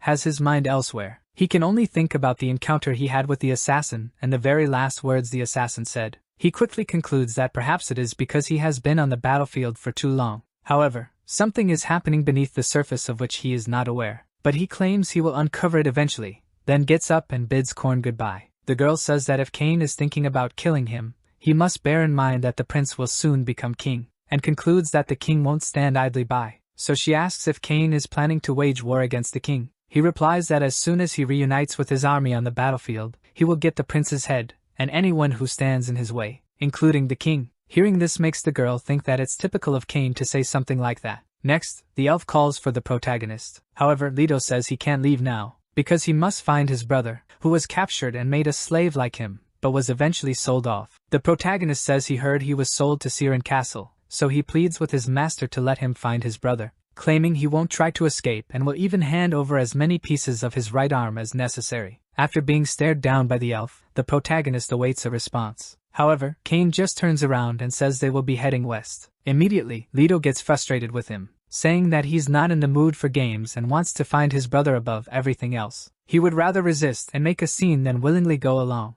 Now that they had reached this point, he thinks he will kill the elf and find his brother. Kane perceives his anger and asks if the boy is going to attack him. It is said next that if the boy takes a step forward he will die. Leto glares at the elf with great anger. and Kame merely watches him closely. The boy's rage is strong. But, amidst the confusion, Korn appears and breaks up the fight. She says she heard that soon there would be a dance at Siren's castle, the annual masquerade ball, happening in 2 days. She also says that Kame always used to go before returning to the battlefield. Leto thinks all this is nonsense, and wonders if the elf goes to a ball to dance. Kame, however, wonders if that boy considers this. Regardless, he agrees to go to Siren's castle for his own interests, and while he's there, the boy can search for his brother. He then asks Korn to prepare some clothes for the protagonist as he cannot appear there in his current attire. She is excited about this and thinks she will prepare something quite cool. Upon seeing the protagonist's dog, she asks if he will also go, but Sambil doesn't seem to understand her. A few moments after this conversation, they leave the house,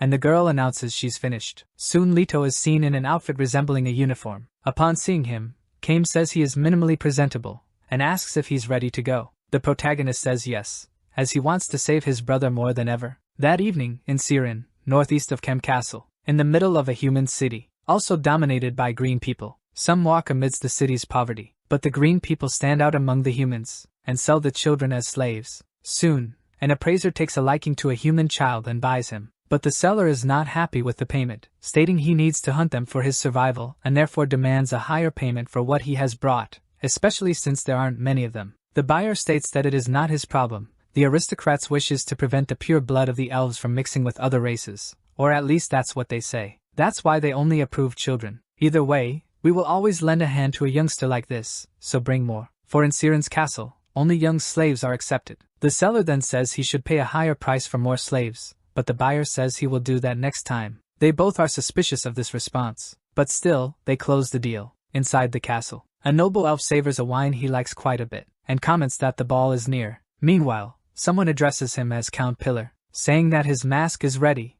adjusted adequately based on his suggestions. Then, the Count asks him to bring it, and upon seeing the mask, rates it as excellent, stating that with it, he will shine like a star at the ball, unlike Kame. The day of the ball has arrived, and Count Pillar, the Northern Lord, is delighted. Looking to the side, he comes across his sister Tyrell. The Countess introduces herself, in her beautiful dress. She says this time, more aristocrats have come than before, and her brother says that is because of the extent of his influence over them. Tyrell is astounded that they are enjoying a party while there is an ongoing war behind the scenes. Her brother spots a small detail on her dress, and asks if she had been outside the castle again, and says when she sees the poor, at least share a bit of food with them. She says she really doesn't understand how contradictory this world is, for while people like that live in luxury, others outside the castle struggle to survive. Blue, green, yellow or any other color, she states they must shed their superficial masks, and understand one another, otherwise the world will never change. The Count is surprised by this observation. Changing the subject, the Countess asks if Kame will appear at the party this time. He replies that he heard Kame would be near Kem Castle, so it's likely he will. With this, his sister gets excited, and calls for her maid, saying she needs to change and dress more appropriately for the party. However, on the way, someone bumps into her, and falls onto the ground. The person, still disoriented from the fall, looks at the Countess with a desperate expression and apologizes. But Tyrell doesn't like this at all and completely changes her attitude. She puts on gloves, and asks people how she dares to touch her, saying she cannot forget ugly things like this. As punishment, the Countess violently assaults the person, and even though the victim begs for forgiveness, she does not stop. She tells the person to shut up, as just looking at his ugly face irritates her, asserting that she has ordered everyone to wear masks. After she finishes, she says that because of him, blood stained her dress. With the victim lying on the ground, Tyrell resumes her previous demeanor, saying that she needs to dress properly for her beloved. Meanwhile, the ball continues in the hall, with music playing as the nobles dance. All those in attendance are wearing masks, as it should be at a ball like this. One of the servants acting as a waiter complains about having to serve drinks all night, but another scolds him, saying he should speak more quietly. After this, the entire hall turns their gaze to a single person. He speaks to all present, with the most grandiose of all the children of the albino god, the pillars and founders of the great elf kingdom. Please make this night be remembered forever. On seeing the Count, everyone is surprised, as his mask and clothes are extremely fantastic. A lady even says there must be a deep significance to this masterpiece, and if the Count doesn't mind, she would like to hear it personally. He thinks yes, as his goal was to have all eyes on him. He also thinks that Kane can appear whenever he wants, because nothing will overshadow his brilliance tonight. As the Count is fawned over by the party's nobles who praise his appearance, the Countess gets ready and wonders where Kane is. At the castle gate, some guards protect the entrance, One of them smells meat, and wishes there would be something left for them to eat, but another guard tells him not to imagine such a thing, because the nobles don't care about them. He soon concludes that he will eat porridge again, but they see someone approaching and think it can only be some vagabond. After this, they tell the stranger that he must leave, as there won't even be a piece of bread left for him. However, these were their last words, because the one who arrived passed through the gate with ease. After arriving, Cain tells the protagonist to find his brother, and if he doesn't come back after the party, he won't have another chance. Leto says he understood, and Cain warns him not to try to escape, because he will kill him. The protagonist, however, can only focus on his mission, putting the elf aside for now. He knows that the slaves live in the back of a castle, and that's where he needs to look. So he hopes that his brother Avon can hold on just a little longer, because he is coming to find him. Back at the party, Tyrell is still looking for Cain, but she doesn't see him anywhere, and despairs, thinking that he might not show up. But she has a great desire to at least dance with him, as she wants to feel the same sensation she had when she last saw him. The nobles begin to notice her despair, but are soon surprised by something. The count comes to talk to them, but is brushed aside, and wonders where everyone is going. However, he soon understands, upon seeing Cain in the middle of the hall. The elf seems to understand the situation well, and walks among the nobles of the party. Everyone recognizes him, and knows of his great deeds. He is the only one who is not properly dressed and does not wear a mask, but that doesn't stop everyone from seeing him in a good light. Except for Count Pillar, who becomes furious when he realizes this, saying that it's a castle not a battlefield, and no matter if he's a war hero or something like that, everyone should respect the rules of dress and etiquette. Instead of showing up at a party in armor, Cain, upon hearing this, holds the face of his armor, and pulls it off as if it were nothing. Immediately, everyone is amazed by what they see, because underneath his armor he was wearing nothing. Even the Countess is taken aback, albeit positively. The elf takes the face of his living armor, and puts it on as if it were a mask. After doing this, an unexpected reaction occurs, because through this simple part, new clothes appear on his body. With a living organism, the armor wraps itself around Cain, covering him entirely, from head to toe. Meanwhile, Cain says it's been some time since he last saw Tyrell. She, however, is glad to see him. Then Cain kneels before her, and invites her to dance. Elsewhere, in the depths of the castle, Leto and Samuel are looking for the humans. Running down the dungeon corridors, he wonders where Avon is. He also wonders if his brother was killed just because he was blind. But at the same time, he wishes this hadn't happened. However, after running a bit, the protagonist stops for a moment, upon coming across a cage, and seeing people inside in terrible conditions. This sight leaves him shocked, and for a moment, Leto even loses strength in his legs, for the people he sees have their skin peeled off, and just imagining that his brother could have suffered the same fate leaves him feeling numb. But then, Samuel notices a presence. Someone appears and asks if the boy likes what he saw. He claims he is almost certain that he was the only one who managed to peel off a skin so well. The peeled skin is then used to make masks. The younger the person is, the softer the skin. He also asserts that the protagonist's skin is good due to his youth. Then, he tells a cyclops named Boo to keep the boy's skin intact, while the rest will serve as his food. Soon the cyclops finds the determination needed to capture him. While the dance is happening, Cain observes the nobles, and it seems they are doing the same, keeping their eyes attentive to him and the Countess. This makes Cain think that there are people who seem not only interested in the ball. Tyrell likes this, and claims that more aristocrats are participating in the party this year. Noticing he returned to the kingdom, he asks if that means the war has ended. Cain responds that it has not, and there are still humans remaining. However, there is another reason why he returned from the battlefield.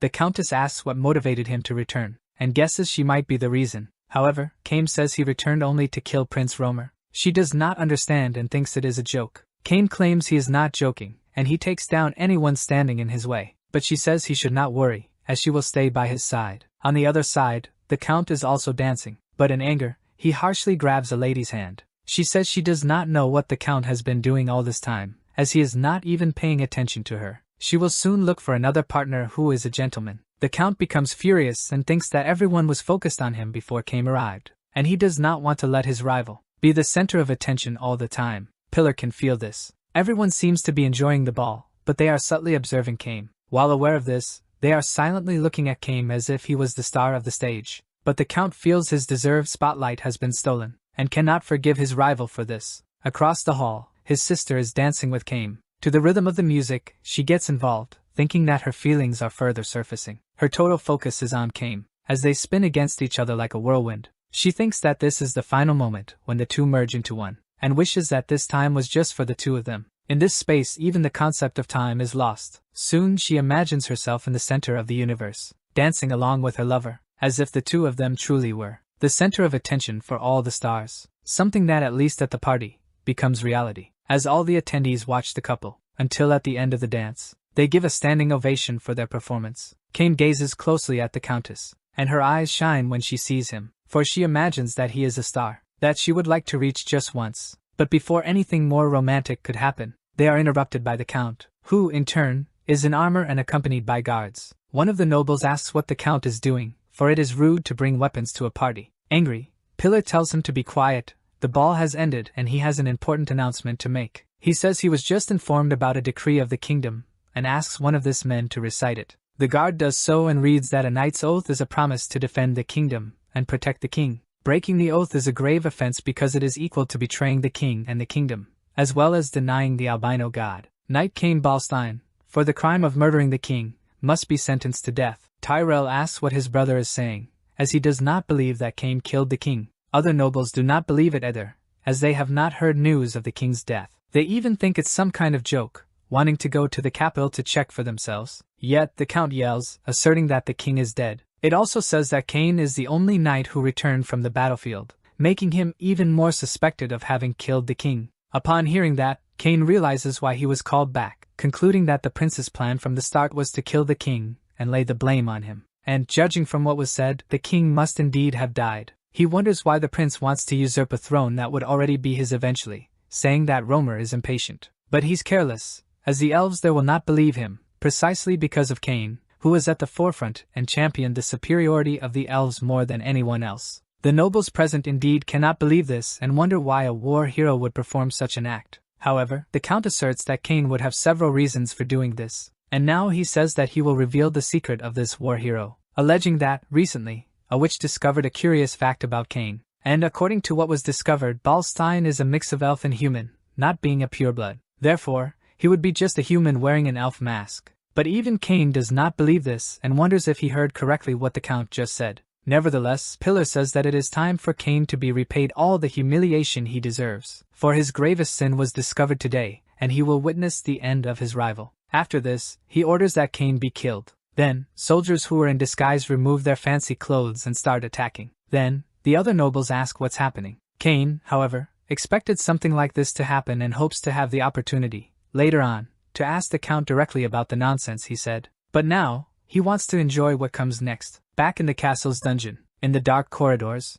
the Cyclops tries to catch the protagonist. Leto, however, does not bow his head in this situation. Despite the danger, he does not flinch. But this does not prevent him from being struck. In the middle of the fight, his fork arm reappears, but the boy is struggling to use it, as he has not yet fought an opponent like this before. The one responsible for the Cyclops is surprised that the protagonist is a curse bearer, and did not expect his arm to change. He says that he's heard that those who are cursed become very strong when they turn into monsters, but he realizes that the boy has not fully transformed. Even so, he says that he will not give the protagonist a chance to fight back, as he and his dog have no chances against his Cyclops, since it is used on the battlefield against large armies, especially this one that the creator trained from a young age. He also asserts that this guy does not judge him based solely on his appearance. He is someone who looks at his interior as well. Leto, however, can only focus on how big and strong the enemy is, so beating him won't be easy, so he tries to devise a strategy. He is not sure how to do this,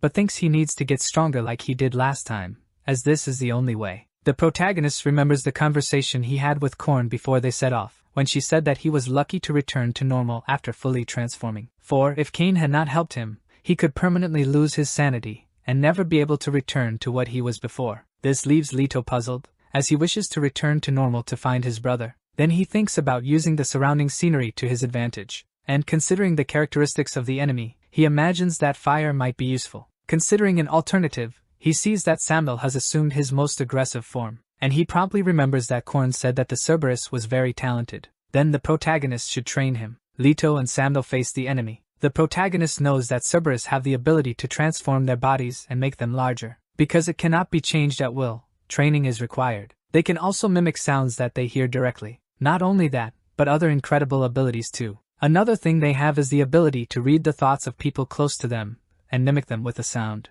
Leto even remembers the time when he thought something bad about his master, and the Cerberus repeated it out loud. The elf even gets a scare after hearing the rudeness. With this, Leto tried to disguise it the best way he could, and after that day Leto's wrist became his armor. Back to the fight, Leto gears up and converses with Sandal in thoughts, telling him to attack at his signal. On the other side, the boss of the Cyclops orders him to advance. He attacks, but the protagonist manages to dodge. After that, he manages to counterattack and stab the Cyclops in the legs. But he notices that he didn't pierce enough to incapacitate him, so he gives the signal for the dog to attack. And so Sandal advances towards the ogre. Leto holds the Cyclops back to prevent him from fleeing, but he realizes that his dog could be hit directly. Then he screams as if the elf was about to come. Upon hearing that scream, the Cyclops becomes frightened. Soon he shrinks, escaping the blow. However, he grows after landing. The protagonist says that his dog shrinks at the hearing of a word that reminds him of that crazy elf. He then orders Sandal to attack again, but the owner of the ogre notices that he has become the target. Soon, he attacks the dog, but Sandal manages to bite the enemy's hand,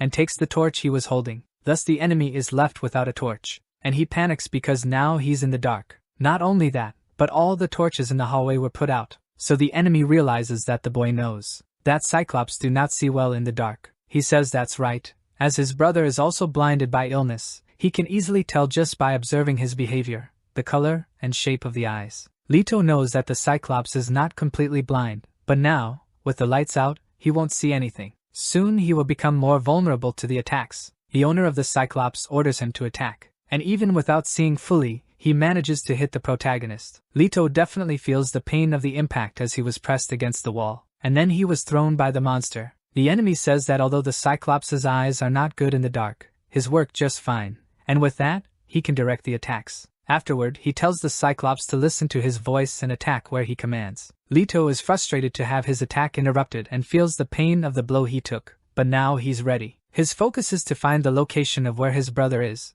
but to do that, he has to get past the enemy. So the owner of the Cyclops realizes that his rear is vulnerable, because he thinks that the protagonist will keep the Cyclops busy and will have the Cerberus attack him from behind. "So you thought you could subdue the Cyclops by killing me?" he asks, assuring himself that he needs to stay as close as possible to the Cyclops. Leto, however, orders Sandal to act as a mimic, and says the enemies are on the right, so that's where he should go. In the meantime, the owner of the Cyclops just tells the monster to focus on his voice. Back in the banquet hall, heads are rolling, and all are cut off by Cain. The enemies advance towards him, but they are no match for a veteran war hero. With his sharp blades, he slices everyone who approaches, leaving no room for them to attack. Cain is even enjoying doing so, because the enemies don't pose a real threat to him, as he easily defeats the enemies. The others watch him and wonder what got into Count Pillar. He, in turn, orders one of his men to hold his sister, because she wants to stop Cain from being killed and claims that he is not responsible for the king's murder. But at the same time, she remembers him saying earlier that he wanted to kill the prince, and this creates confusion in her mind. In the fight, one of the remaining men becomes puzzled, because he is surprised to see his companions dead. He then decides to use another strategy. Equipped with a weapon in his sleeve, along with the others, they launch harpoons at Cain. The elf was somewhat distracted, but soon realizes that the ropes have caught onto his armor, in such a swift manner that it took him a moment to notice. Soon he is bound in various directions, and the men try to incapacitate him. Cain, however, does not flinch for a moment. He just remains steady in his current position, and soon sees that one of the enemies is advancing. But as he tries to attack him with a knife, the enemy is surprised by what happened, because Cain managed to stop the knife attack with his teeth. Not only that, but the force was so great that he managed to break the blade and disarm his opponent, and then uses the very blade against him to kill him. The others also try to advance, and Cain equips himself with his blades, but those who stayed in the rear prevent him from moving his arms through the ropes. So the elf realizes that he will have to use another strategy. Quickly, one of the soldiers tries to approach Cain from behind him and strike him. The nobles, upon seeing this, think that this will be his end.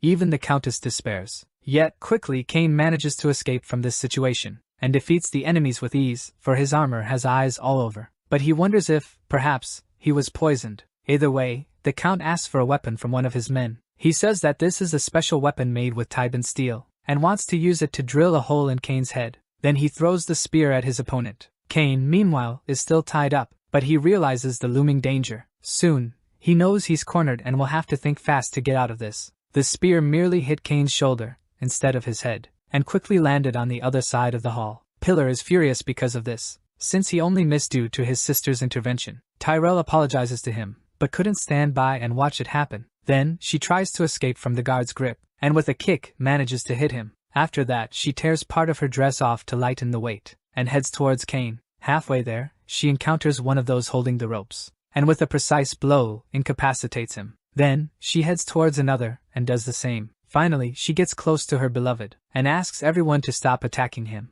The Count tells her to get out of the way, but Tyrell refuses to do so. Pillar says that even though his sister carries his blood, taking part in a betrayal will warrant her execution. However, she insists that this must be a misunderstanding as Cain would never do what he's being accused of. Suddenly, the elf gets up, and whispers in the Countess's ear that it's all right. She likes that, but is worried about him. But what she didn't anticipate is that Cain would attack her with his blade, and asks why he did this. He replies that he does not want anyone to interrupt his fun. Right after, Tyrell falls wounded to the ground, and her brother grows even more hateful towards Cain. After this, he orders all the remaining soldiers to keep their enemy. Cain realizes that the soldiers with Tybin steel equipment are drawing near, while the poison is spreading throughout his body, making everything even more dangerous. But this triggers a different feeling in him, one that he has not felt for a long time. The sensation of tension after crossing the battle line, as if he were walking on a deathly tightrope. However, he really doesn't think he can die now, and tells Kairon to unleash some of his power. The armor asks how much he wants to release.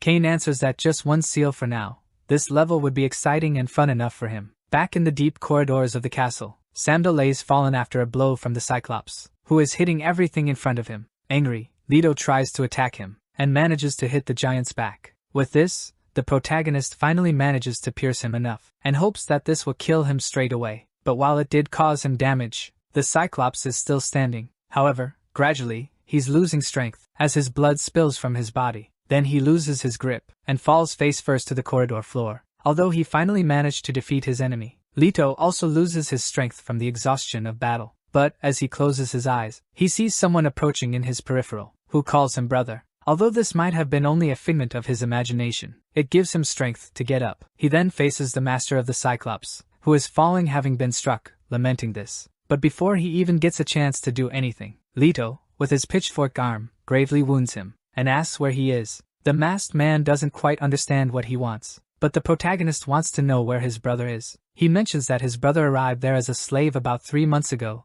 and is 12 years old. His name is Avon, but the enemy says that many slaves come there, and he can't remember all their details. Leto, however, says that his brother is blind, and this detail alone should be enough for the man to remember. Otherwise, he'll die right there. The enemy says that if there has been a blind person there, he hasn't heard about it because all the slaves go through his care, and he doesn't know where the boy's brother is. Leto tells him to stop lying, as he has information that his brother was sold to that place, and if the enemy wants to stay alive, he should tell what he knows right away. However, the man insists he is not lying in that. If the boy's brother is not there, he was likely ambushed by other humans on the way to the castle, for there are groups of humans who occasionally attack and rescue slaves on their way from there. Perhaps his brother was one of these. Soon, the man affirms that Leto must find these humans in order to find his brother. This is all he knows. Next, he takes off his mask, revealing that he is a human as well. Therefore, he tries to appeal to the protagonist to release him. Leto, however, asks how he could do such horrendous things to people of his own species. He responds that the other humans do not see him as an equal precisely because he is half-blood,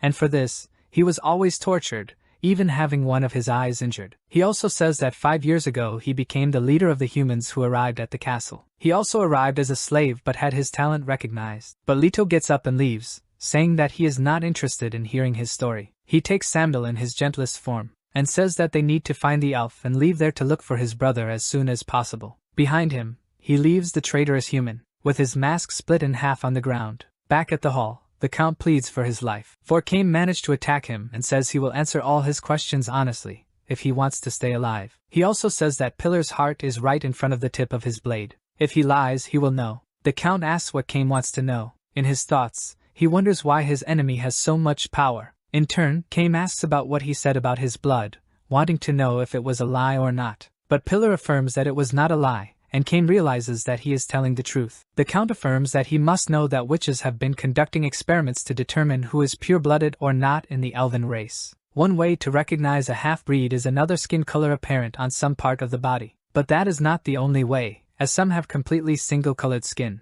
Another distinguishing feature would be yellow eyes and hair color, same as Cain's. In this way, Pillar claims that Cain now realizes he is half-human. Therefore warriors, aristocrats, witches and all will try to kill him. The Count also says that, in the end, he will be the boss among the elves. But this will not happen because, in pain, Cain tears him in half, splitting Count Pillar in two. The shocking revelation left him extremely furious. Cain was seen as a star by his beloved, someone she would like to reach, but as she approaches him, what she feels is blood falling on her face, and remembers her brother calling her. She also remembers Cain attacking him, and splitting Pillar in half. In her room at the castle, she wakes up from the nightmare she had and asks how long she has been asleep. One of those present replies that she has been asleep for almost an entire day, and she also asks about her brother. He says that the Count was killed by Cain, and the funeral will take place the next day. So, she realizes that what happened was not just a nightmare. When the yellow-skinned humans are dead, they are reborn in the next life as Volks. When the green-skinned Volks are dead,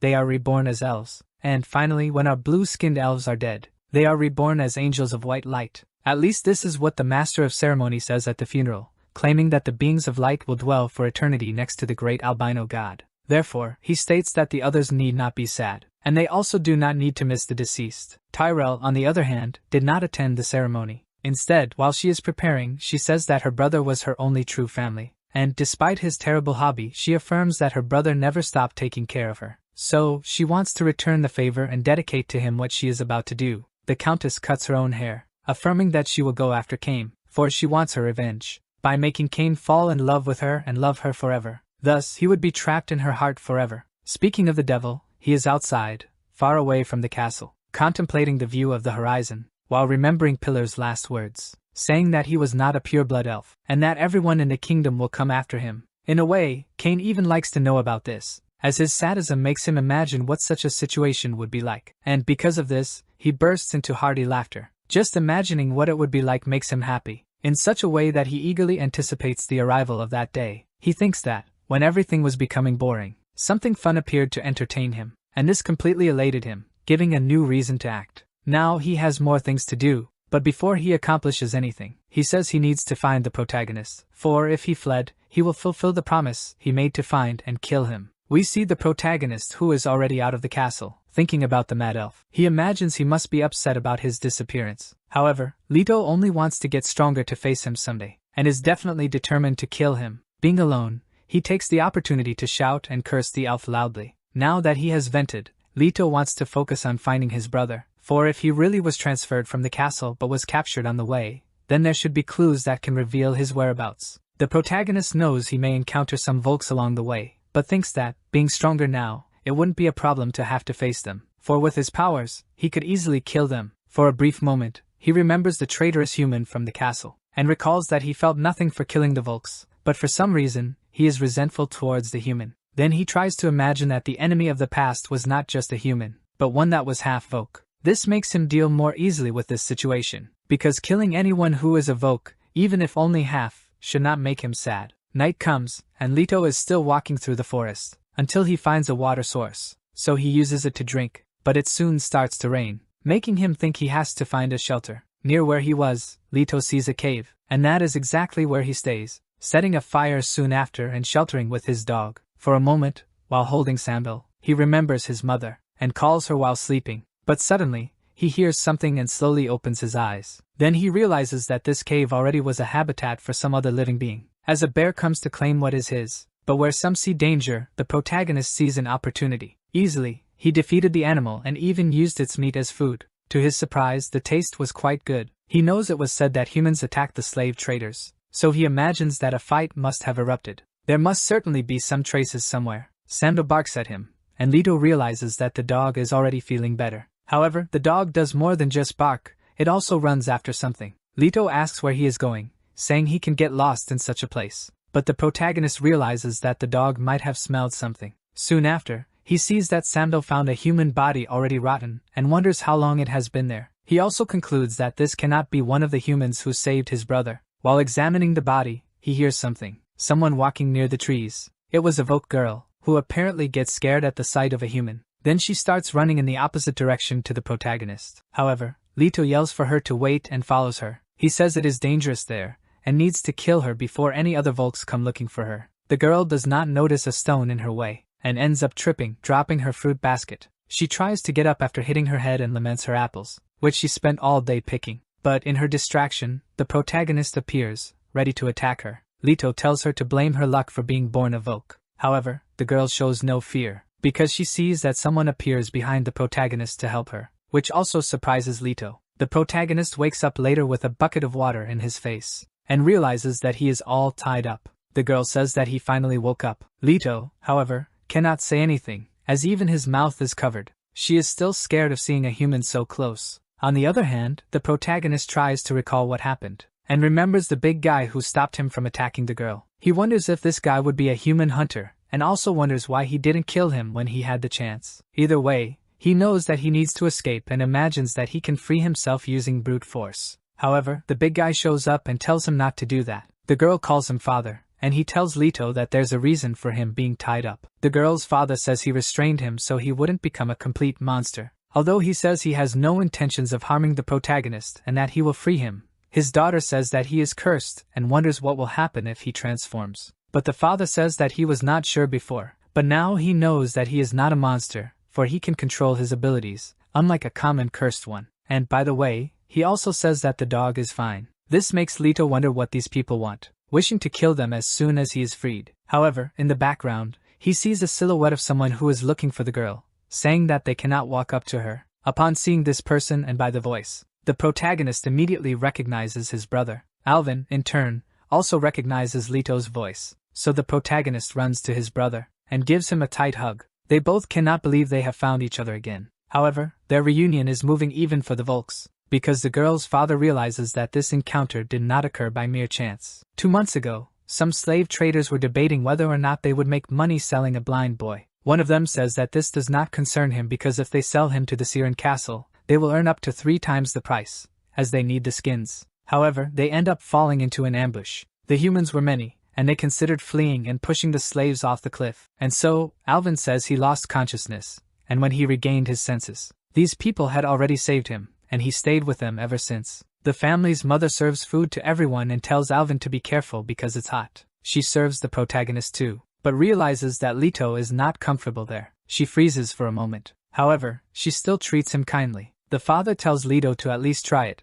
arguing that it is better than barley porridge. Leto stares at the served food and wonders what it is. The girl notices his hesitation and asks if he thinks it is poisoned, saying that he is not very insightful. Even his brother insists that he try the food. The protagonist has doubts and wonders what is happening there, because he is sitting at the table with Volks and they are even sharing a meal. This makes him think he is doing something wrong. In any case, he participates in the meal. But at nightfall, he goes to his brother and asks him to silently follow. Even though Alvin does not want to leave, the protagonist argues that these people are Volks, the same kind as those who attack villages. Leto affirms that they can't know when they will turn against them and attack. However, Alvin says this is not true. He resists, but his brother insists for him to get up, because they cannot stay there. But Alvin does not want to leave. He says he is scared and affirms that he cannot see anything and that his brother was not with him all the time, and did not witness what these people did for him, because Alvin claims that this family helped him and took care of him all this time. After this, the family's father appears and says that it is hard for the boy to run around,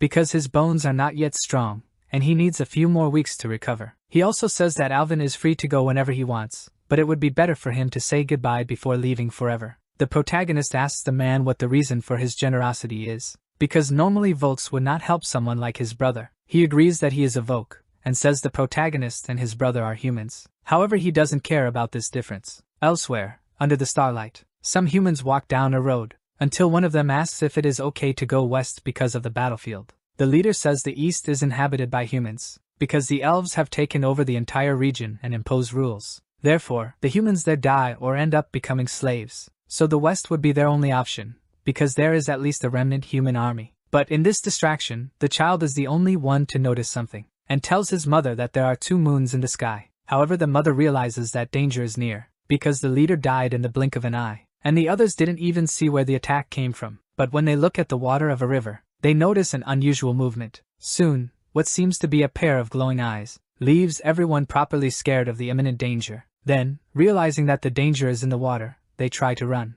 Thus, they do, attempting to escape however possible. But what they didn't expect is that the enemy is also fast. Some offer to stay and fight the threat, to buy time for the others to escape. However, even they cannot escape death. For, with a scythe, the killer who once pursued Cain is now hunting these humans and defeating them without difficulty. None of them stand a chance of escaping, and so they try to beg for their lives. But even children are not spared. After defeating all the humans, the killer returns to the water, and after a rest he submerges. He emerges from the pond he calls home, and dries his living armor. After this, he removes his mask, exposing his face to the open air, revealing himself to be another one of the elves. Someone approaches and says that Cain is still alive. Lady Bathory shows up to warn the scythe wielder that Cain is a dangerous elf. Thereupon, they need to deal with him as swiftly as possible, and the lady even offers the help of other assassins. However, the scythe killer states that he will kill Cain alone and asks her not to interfere. Lady Bathory argues that it would only make sense if he was to beat him with his own strength. Thus, he could at least cleanse himself somewhat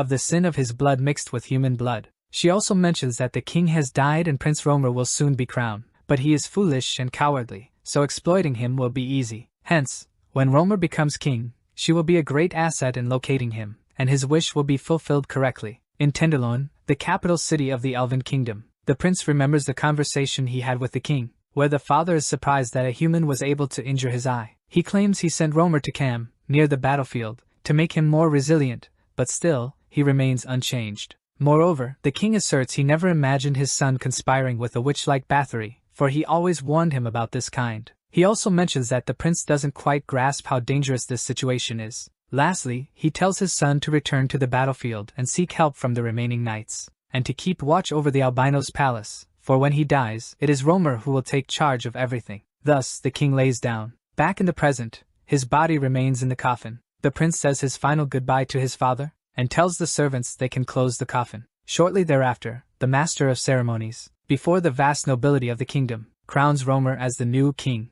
All those present witness his crowning, and now that Romer is the new king, he begins to earn some disdain, since his reputation is not so good. After the ceremony, seated on the royal throne, he is irritated, as many were whispering about him. Before long, he is bothered by the news that a human slave managed to wound him, and he knows he will be recognized as the king who didn't use his sixth sense. Not only that, but everyone was glaring at him. Hence, he orders Kant to find the slave, for he wants to kill him with his own hands. His anger only increases, as he knows his eye is taking long to regenerate. Then, he asks if Lady Bathory also heard about the recent developments, for he heard that Cain appeared at Castle Siren, killed his cousin Count Pillar, and then vanished. He also recalls that Lady had promised to handle this. Regardless, he asserts that he doesn't need assassins anymore, because now he will make his own moves. Lady Bathory states that now Romer is king, she trusts that he will fulfill his promise. He confirms, but asks her what the witches are constantly seeking. She tells His Majesty that he comes from a lineage of witches, hence they live according to their leadership. She also comments that the supreme leader of the witches,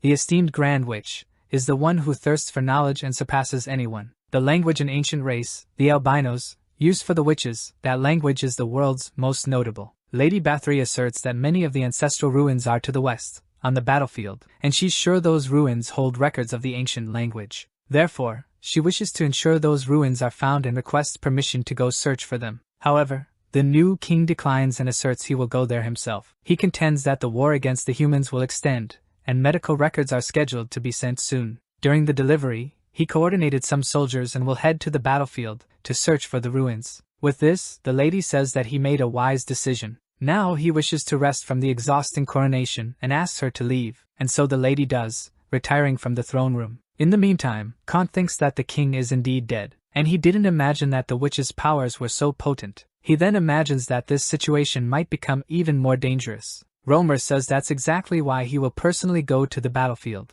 as he believes that it is safer than his own castle. Kant says that this is their current war, and if His Majesty coordinates the soldiers and wins, soon his reputation will increase and he will gain influence. Now, as the new king, Romer is determined to put an end to the witches and the Bathory family. Not only that, but the entire Red Army and anyone who disdains him. Back to the protagonist's core. The Voke girl throws a stick, just to play with Samuel, but she ends up hitting Leto's face. The dog picks up the stick afterwards, and the girl apologizes. Leto looks at his dog, and notices that he is really happy playing. Then, the girl's father tells them to leave. Soon Leto and the girl go somewhere, after advancing through the forest, and at all times, Leto keeps checking the sides. The girl realizes and tells him not to get nervous, because they won't abandon him. The father says there is no one there but his family, so the protagonist has nothing to worry about. Leto affirms that he will leave as soon as his brother recovers. The girl says that the protagonist should be grateful that they took care of his brother. Leto says that's why he agreed to help,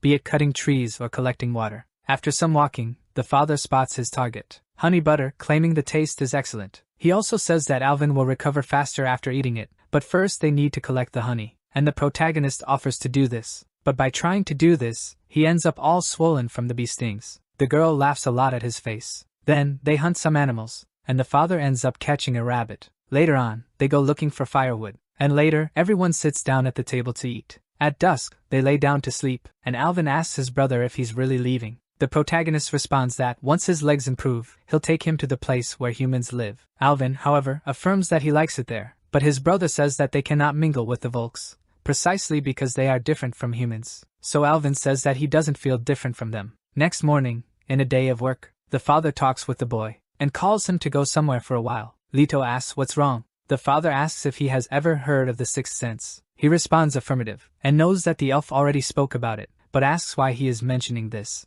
In response, the father says that the sixth sense is beyond the other five, and says that, if the boy trains it enough, his five senses will improve simultaneously. In other words, his abilities will become stronger. To demonstrate, he gives a strong punch and splits a tree in half. The noise is so loud it even scares the birds. Leto is impressed that he was able to break such a resilient tree with just his hands. The father says that the crucial point is that Leto can use the spider's powers to become even stronger, and he is willing to teach him how to control his sixth sense. We use our five senses when assessing someone, their voice and so on. It takes more than their features to really understand someone. It includes their inner thoughts, feelings. Hence comes the ability to perceive someone by the sixth sense. Leto asks if practicing the sixth sense will improve it, and also resist the power of spiders. The father replies that he can't guarantee this, but it will be useful. The protagonist asks if he will really learn the sixth sense if he stays there with them. Answering, the father says that usually the sixth sense awakes in extreme battles. However, his method doesn't involve this. He also says that, to obtain the sixth sense, he must first know his opponent. Thus, through this, it will be possible to learn more about this ability. This doesn't make much sense to the protagonist. Leto wonders if the father meant discovering your opponent's weakness and using it against him. From the face that the boy made, the father deduces that he understood. Next, he looks up at the sky and realizes that it's going to rain soon. He quickly decides it's better to start training the following day. As the rain falls on the site, the father's axe rests on a stump, and they return home. Someone tells the story about the creation of the world. It is said that at the beginning of everything, there was only one white light. Darkness tried to swallow the light, but the light resisted. The light then split into colors, and the world was created. In this world, the first intellectual species was born. After this, the girl says that it is the end, as the records end here. She states that the ancient species was called Albina, but as it is an extinct species, it can only now be seen through records, and one cannot help but wonder how they went extinct. However, the hero says that she is reading the wrong book, for it is full of lies. She says that this book was written by a great adventurer and philosopher named Jaina Elliott, and claims that the hero is an ignorant who knows nothing. She further mentions that, as expected, humans are dumb, and there is no helping them, and probably her father is only assisting because of his brother. Alvin asks if this Albina race really existed. The girl confirms this. She also talks about traces of their existence in ruins on the western outskirts. Leto asks if she has seen this herself. She replies no, but claims to be telling the truth. However, Alvin is the only one who believes. The girl also mentions that it's currently a huge battlefield, but she would like to visit the place someday, and she would also like to write a colorful book in the future. Alvin comments that this idea seems good, but he is the only one who thinks so. The next day dawns with clear weather, and as promised, the father prepares to train the protagonist. Leto is extremely uncomfortable and asks if they are really training, claiming that for days they have done nothing but stare at each other, stating it's uncomfortable and weird to keep looking like this. The father says that the eyes are the window to the soul, and understanding the opponent is the basic principle for the sixth sense,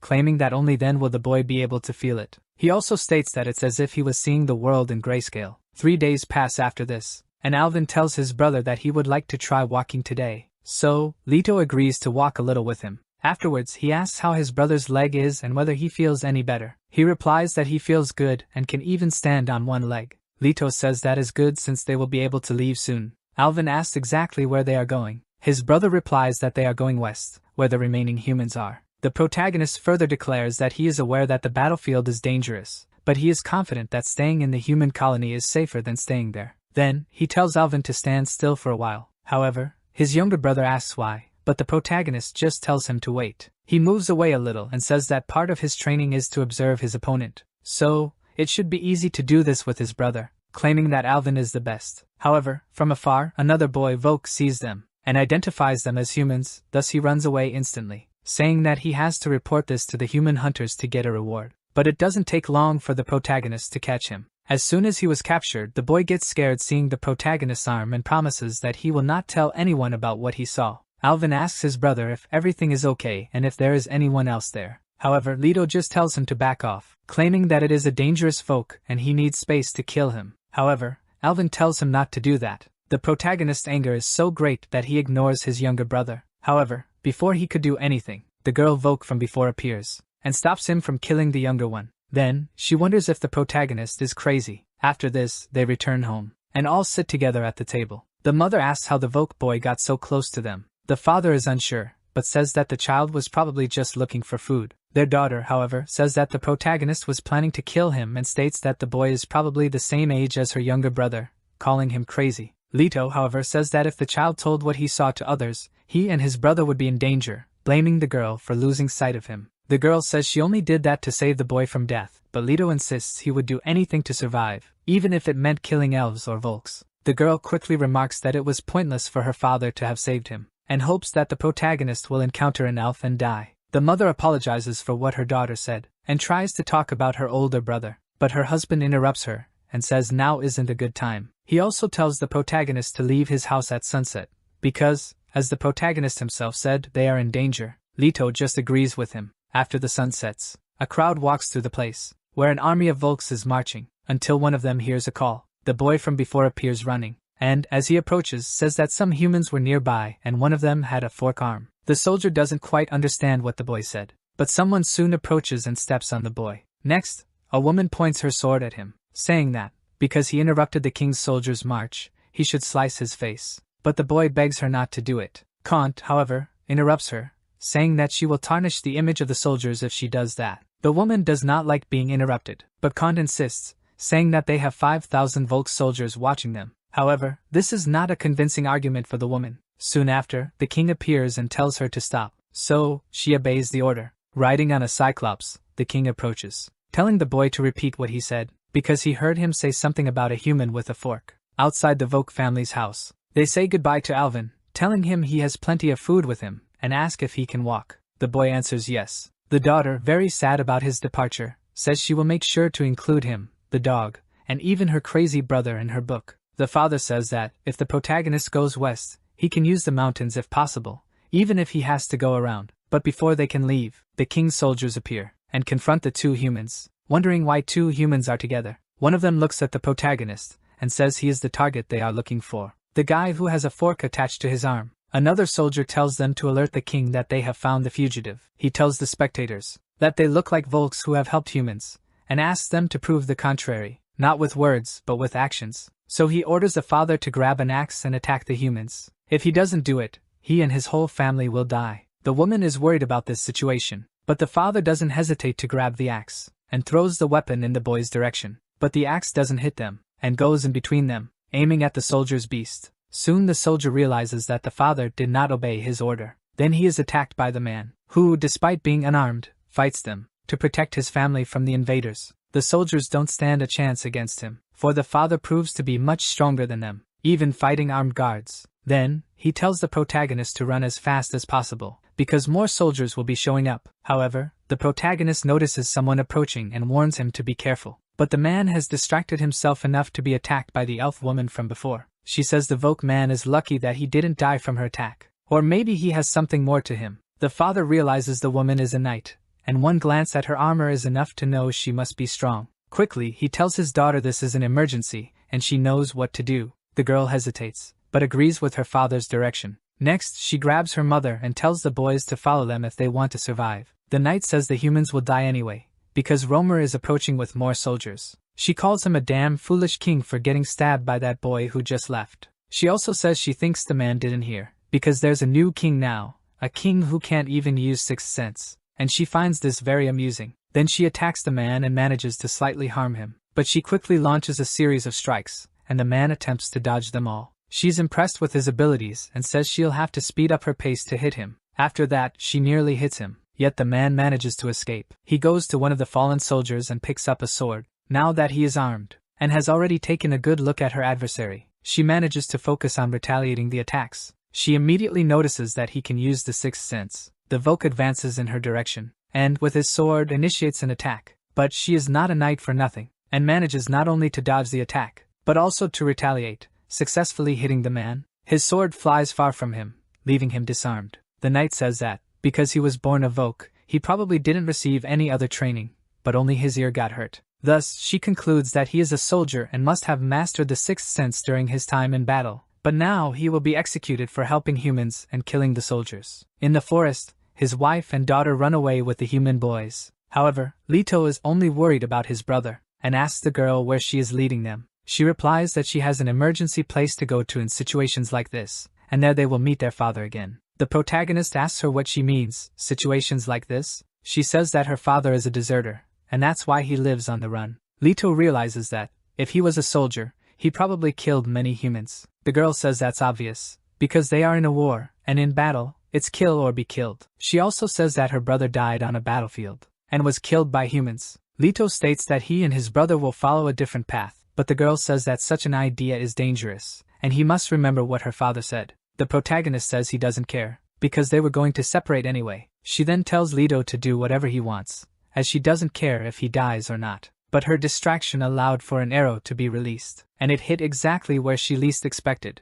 Her mother fell right after, leaving the girl desperate to see her getting hit by the arrow. The shooter missed his target. It was Romer, who, due to his bad eye, hit the woman instead of the protagonist. Upon facing them, he says that he finally found him, and is there to have his revenge. Next, the king orders them to capture the runaway slave alive and kill everyone else. All the soldiers accompanying him advance. The protagonist tells his brother to step back while he takes care of it. Soon, he advances towards the soldiers. With his forked arm, he strikes the enemies with a certain ease. However, due to his lack of combat experience, he doesn't know how to defend himself properly, and that's why his guard is broken by one of the soldiers, who prepares to strike him next. But Sambil doesn't let his friend get hit, and bites the enemy's nose. Yet, he grows next, biting the entire head of the soldier. Soon, he realizes that his end has come, and then the Cerberus crushes his head with a brutal bite. On the other hand, the girl mourns for her mother, and cries seeing that she didn't survive. With that, she becomes furious, and rises going toward the enemies. Her sadness turns into anger, and all she has to use is a stone.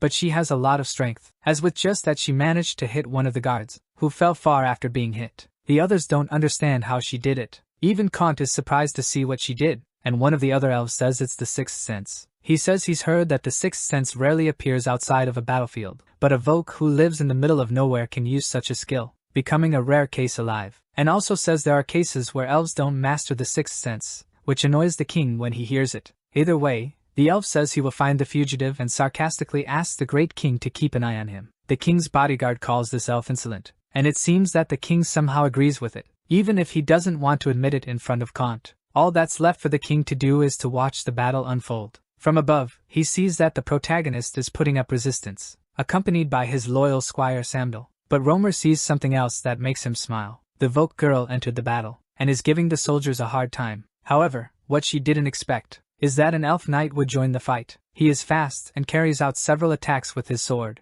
until there comes a moment when she is cornered and the enemy's sword strikes a rock. Immediately, she picks up a piece that fell off, and hits his head hard. The elf composes himself after that, and is furious for having been hit in this way. Upon facing the protagonist, some guards are frightened, for they realize he is a cursed one with powers obtained through a spider. Regardless, they rally and attack all at once. Witnessing this, the protagonist realizes their numbers and imagines that he would need more power to face them alone. He does not care if he ends up transforming into a full monster again, as long as it serves to protect his brother and kill all his enemies. But when he looks at Alvin, he realizes he was hit by an arrow. The boy, because of his conditions, didn't even see where it came from. He just feels pain. But before anything could be done, he is hit again, and the protagonist witnesses everything closely. Romer says he made a mistake again as he didn't plan to kill him, claiming it's because of his eye again. Leto still cannot believe what he saw. He remembers that Alvin said the Voke family that helped him were good people and that his brother should not hate them. However, at the time, Leto said all Volks were the same, and maybe his brother forgot, but he affirms that it was Volks who destroyed their village and killed their parents. To Leto, blue or green people are all bad, and he has to kill them all. This makes something awaken within him. The power of the curse begins to take over him, to the point where the protagonist is not even sure what is happening, because all he can think about is that he has to kill them all. The soldiers advance towards him, but along the way, they notice something different. Those who were in front didn't even stand a chance, and the others also died immediately, making the rest retreat out of fear. The elf who cornered the girl says that for a Voke girl, she is good at attacking, but he affirms that everything has a limit, and she crossed all of them. But before doing anything, he looks to the side and sees a monster approaching. However, that was the last thing he saw before he died, because soon after, he was split in two, and even managed to see his body separated from his head. The king realizes that the protagonist is easily eliminating his soldiers. His bodyguard asserts that he has completely transformed into a cursed one. Romer is startled when he notices him approaching,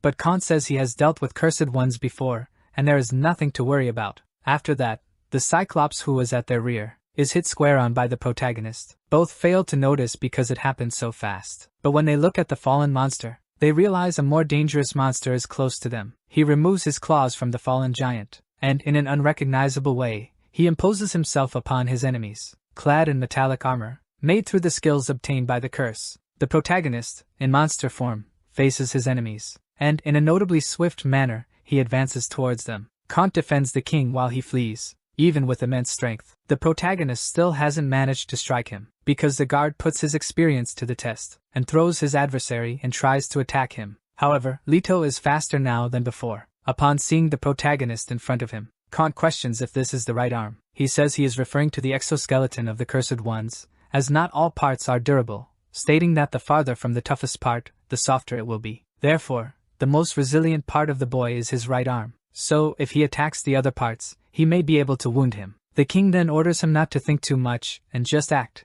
stating that as a king he can't occupy himself with such trivialities. However, already exhausted, Kant shouts calling them cowards. The king can't believe he said that, but he realizes that the guard wasn't talking to him but to the other soldiers. Kant tells them not to just stand there watching. He also tells them to aim for the head or arms, and that the interior is as fragile as any human. After his words, everyone advances towards the protagonist. As the rain falls, he waits. But he doesn't just stand waiting to be attacked, because, in the darkness of the night, he paints the ground with the red blood of his enemies, and through the light emitted by thunder, Leto moves and ends those who fight against him, because his speed is as fast as lightning. Kant notices this and is surprised, but his combat experience allows him to fight equally with the protagonist. After Leto is struck on the right side, his armor exposes his interior, because it cracked right where it was hit. Kant realizes he was right.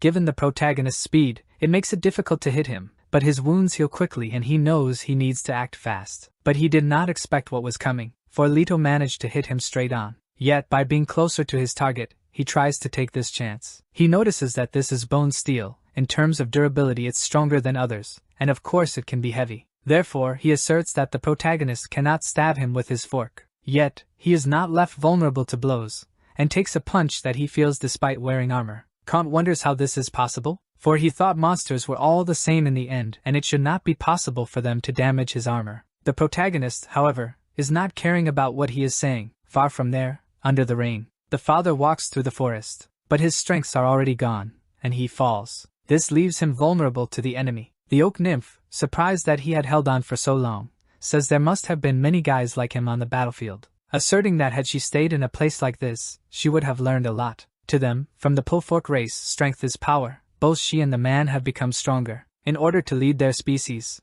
Then, she hears a noise and asks who is there. She realizes it's someone with a murderous look, and she can tell this even without a sixth sense. The person on the other side states that the nymph should leave that man to him, for he wishes to ask the man about some things. Getting closer, the elf realizes this is a Voke woman. She remarks that the woman speaks arrogantly, and cannot see anything because of her eyes. A man behind the Voke comments that, judging by the armor, the elf must be of the Pullfork race. She tries to recognize him from a distance. The man introduces himself as Vlad, one of a rare species. He tells Yara that, as expected, she was aware, and he thought he had escaped her senses, which led him to conclude she must have sharpened her directional skills. Yara asks if, according to Cain, he does not have things to do. Vlad replies it's been 2 months since the last time he saw him. Thinking about his golden blonde hair, and his black lips, like staring at a face during a lunar eclipse, sends shivers down his spine. Then, Vlad goes to the Voke and calls him a traitor. claiming he left the battlefield oblivious to the mercy Cain showed him.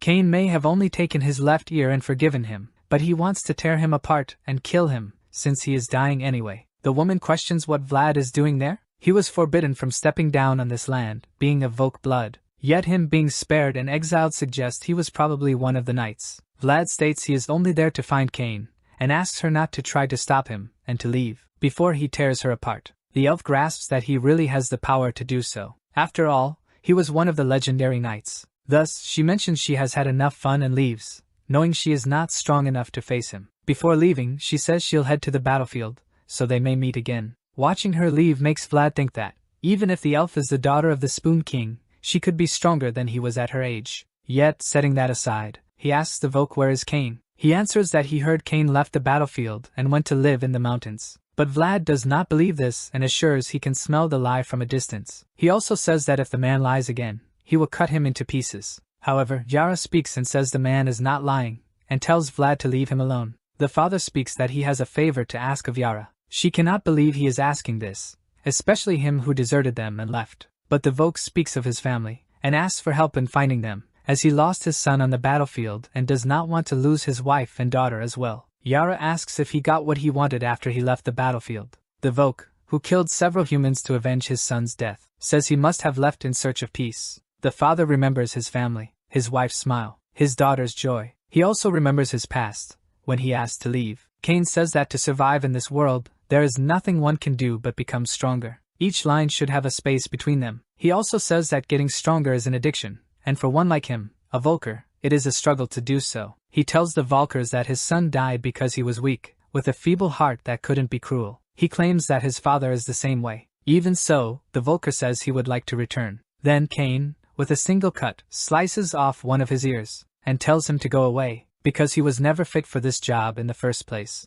After seeing the protagonist defeat some soldiers, Kant realizes that he is much stronger than he imagined. So he suggests to the king that they retreat, asserting that he's been having a bad premonition since yesterday, and says they should return to the camp and come back with more soldiers. However, Romer doesn't like the idea, stating that he will gouge out the protagonist's eye with his bare hands and that he will not retreat now, for if he does, he'll become even more of a laughingstock. However, Khan asks if Romer will help in the fight, for as a king, he should demonstrate his strength to others. Then Romer starts to make excuses, saying that he isn't feeling well, and that his eye has not yet fully recovered. Thus, he's the first to run away, abandoning the fight. The protagonist seems to want to chase them, but the Volker girl calls him, telling him to get back to normal, or he could risk permanently staying in his current state. But he doesn't heed her words as he is focused on his target. Next, he starts rushing towards the enemies, leaving the girl and his brother behind. Romer realizes they are being followed, and can't believe the protagonist has chased after them, so he orders Kant to do something. However, the guard sees a problem in this, knowing that if the beast reaches him, he'll die. He thought he was only following the king for a promotion, but now realizes that it's no longer worth it. And even though the king insists that he should do something, Kant grabs Romer, calls him a useless bastard, and sends him flying towards the protagonist, telling him to die, and uses this as a chance to run away. Romer, realizing that he's been abandoned, is shaken. But his problems have only just begun, for he is defenseless and confronting the protagonist, who, in turn, lands a solid punch on the king's face. Just this alone makes Romer nearly immobile. He tries to escape while screaming in pain, but his escape attempt is thwarted, because Leto grabs him by the legs, lifting him up. Romer has no choice but to insult him, and for that he is hit again by the protagonist, who, with another punch, sends him flying away. Leto slowly walks towards Romer. Seeing this, the king tells him not to get closer, using insults. He also says that shooting his brother was an accident, because he was only seeking revenge for what happened to his eye. But these words only make the protagonist even more furious. However, just as he is about to strike the king again, the girl hits him with a rock, and he's a bit confused, but she tells Leto to recover his senses. However, his current condition prevents him from fully comprehending, because he lunges at the girl, and she says that she hadn't intended for this, because she had read about it and practiced, now intending to convince him to return to his normal state. But at this moment, Vlad appears and tells her not to be reckless, stating that it may seem effective, but it's not enough. He also says that he will show the protagonist about how the world is gray. From the protagonist's perspective, he is completely overtaken by the power of the spider, desiring the death of all blues and greens. But he hears Vlad say that he seems to be enjoying this. Leto sees the vampiric elf standing next to the girl, and wonders what is happening. The girl is also confused as everything in the space has turned gray, reminding her of something she read in Jaina Elliott's book. Vlad says that this is telepathy, triggered by his sixth sense, an advanced ability, and that it can infiltrate and destroy the enemy's mind in this space, saying this is the easiest way to defeat monsters like the protagonist. Next, Vlad begins to transform, and becomes a disgusting-looking monster that, to everyone's eyes, looks like a worm. After this, he advances towards the protagonist, and Leto, in his spider form, doesn't know how to react, so he gets attacked, and cries out in pain, because he has been completely covered by Vlad's worms. The girl wonders if Vlad's actions will cause Leto to revert back to his human self. Vlad responds that the protagonist has already lost part of himself due to the power of the spider. He was planning to ask Leto about Kane's whereabouts, but he has no other alternative now, for those leeches will suck his mind dry, and Leto will eventually suffer brain death. Upon hearing this, the girl takes off running, and tries to help the protagonist free himself from the worms. After seeing Leto's face being suffocated by them, she tells him to control himself. Then she holds him, and pulls him from the heap of worms. Vlad is surprised to see this scene, as apparently the girl has found a way to free the protagonist. Next, they leave the gray space and Vlad still can't believe what he saw, because the girl managed to save Leto, who was unconscious, and brought him back to his normal state. But for her, it's just a feeling of having helped him. Yara appears and asks if she is the daughter of Daimos. The girl asks how he knows her father. Yara replies that her father told her to search for her family. Now she just wants to bury him and go to a safe place. Hearing this leaves the girl somewhat confused, as she didn't completely understand what Yara said. At another moment we see a cliff, and a hand emerges trying to climb it. Romer appears still alive. Luckily he didn't die, but now he is alone and scared. So he cries, and in the midst of all this, he yells in anger for being abandoned. Back at the core of the Volk family, the girl finds herself before her family's grave. She definitely wasn't expecting this, but she finds herself in a situation where she had to bury her relatives. Yara says she fought with the girl's father on the battlefield, so she granted his last wish. And now she says it's up to the girl to decide what to do with her. Then, she says they will leave in 30 minutes and walks away. Away from there, Vlad says the protagonist is completely unconscious and bemoans, because he wants to question him about Kane. Yara says she heard rumors about Kane killing the king and running away, so they should start looking for the castle. But Vlad says that Kane is an honorable man and would never do this, so there must be another explanation. He also claims that he will go after whoever tarnished Kane's image. Next, he tries in every possible way to make the protagonist wake up, because he claims to smell Kane on him, so Leto will know something. But before he tries to do something, Samuel steps in to defend his companion. Vlad asks if Yara eats dog meat. She replies that she doesn't, so Vlad says he will shut the dog's mouth. But the Cerberus doesn't bow his head to him, so this leaves the vampiric elf in doubt. Yara also doesn't understand very well, because the Cerberus begins to repeat what he heard, as he usually does. The voice coming from him seems to be familiar to Yara. On the other hand, Korn is controlling Samuel through a device. She says that through the sixth sense she is controlling the dog's brain. That leaves Yara amazed at seeing telepathy being used in this way. Vlad grabs the Cerberus and asks if Korn knows about Kane, alleging that he left the battlefield and went west alone. He could be in danger, but Korn says that Kane is right next to her. So Vlad asks where she is and wants to hear at least Kane's voice, because he does not believe this is possible, as he is the only one connected to Kane. Korn asks if there's any chance they are with the boy, and she sees that Leto is right there. Vlad says he was about to kill him, as he now is useless. However, Korn says he can't do that. She asserts that Kane wants him alive, no matter what, and tells Vlad to just cut off Leto's right arm. He asks why, and Korn reveals it's a punishment for him running away from Kane. Then Vlad realizes that the two indeed had a connection, so he holds the protagonist's arm, and promptly does as asked. After that, Vlad says the boy fainted again after screaming, and because of the spider's power, he is already recovering. Korn says she can perceive that. Next, she tells them to decide where they are going to meet. Vlad carries the still unconscious protagonist, and a new arm is already growing in Leto. Soon Vlad realizes this, and says it's fascinating. He is recovering faster than an elf. Yara asks why the girl decided to go with them. Because they are going back to the battlefield, a place that those who hate fighting don't want to be. But she says that if the girl is under Kane's protection, she will survive, but the opposite happens if she does not adapt. The girl says that when she was younger, her father and older brother were called to the battlefield. Soon, she lost her brother there. They said that her father had killed humans while blind with rage,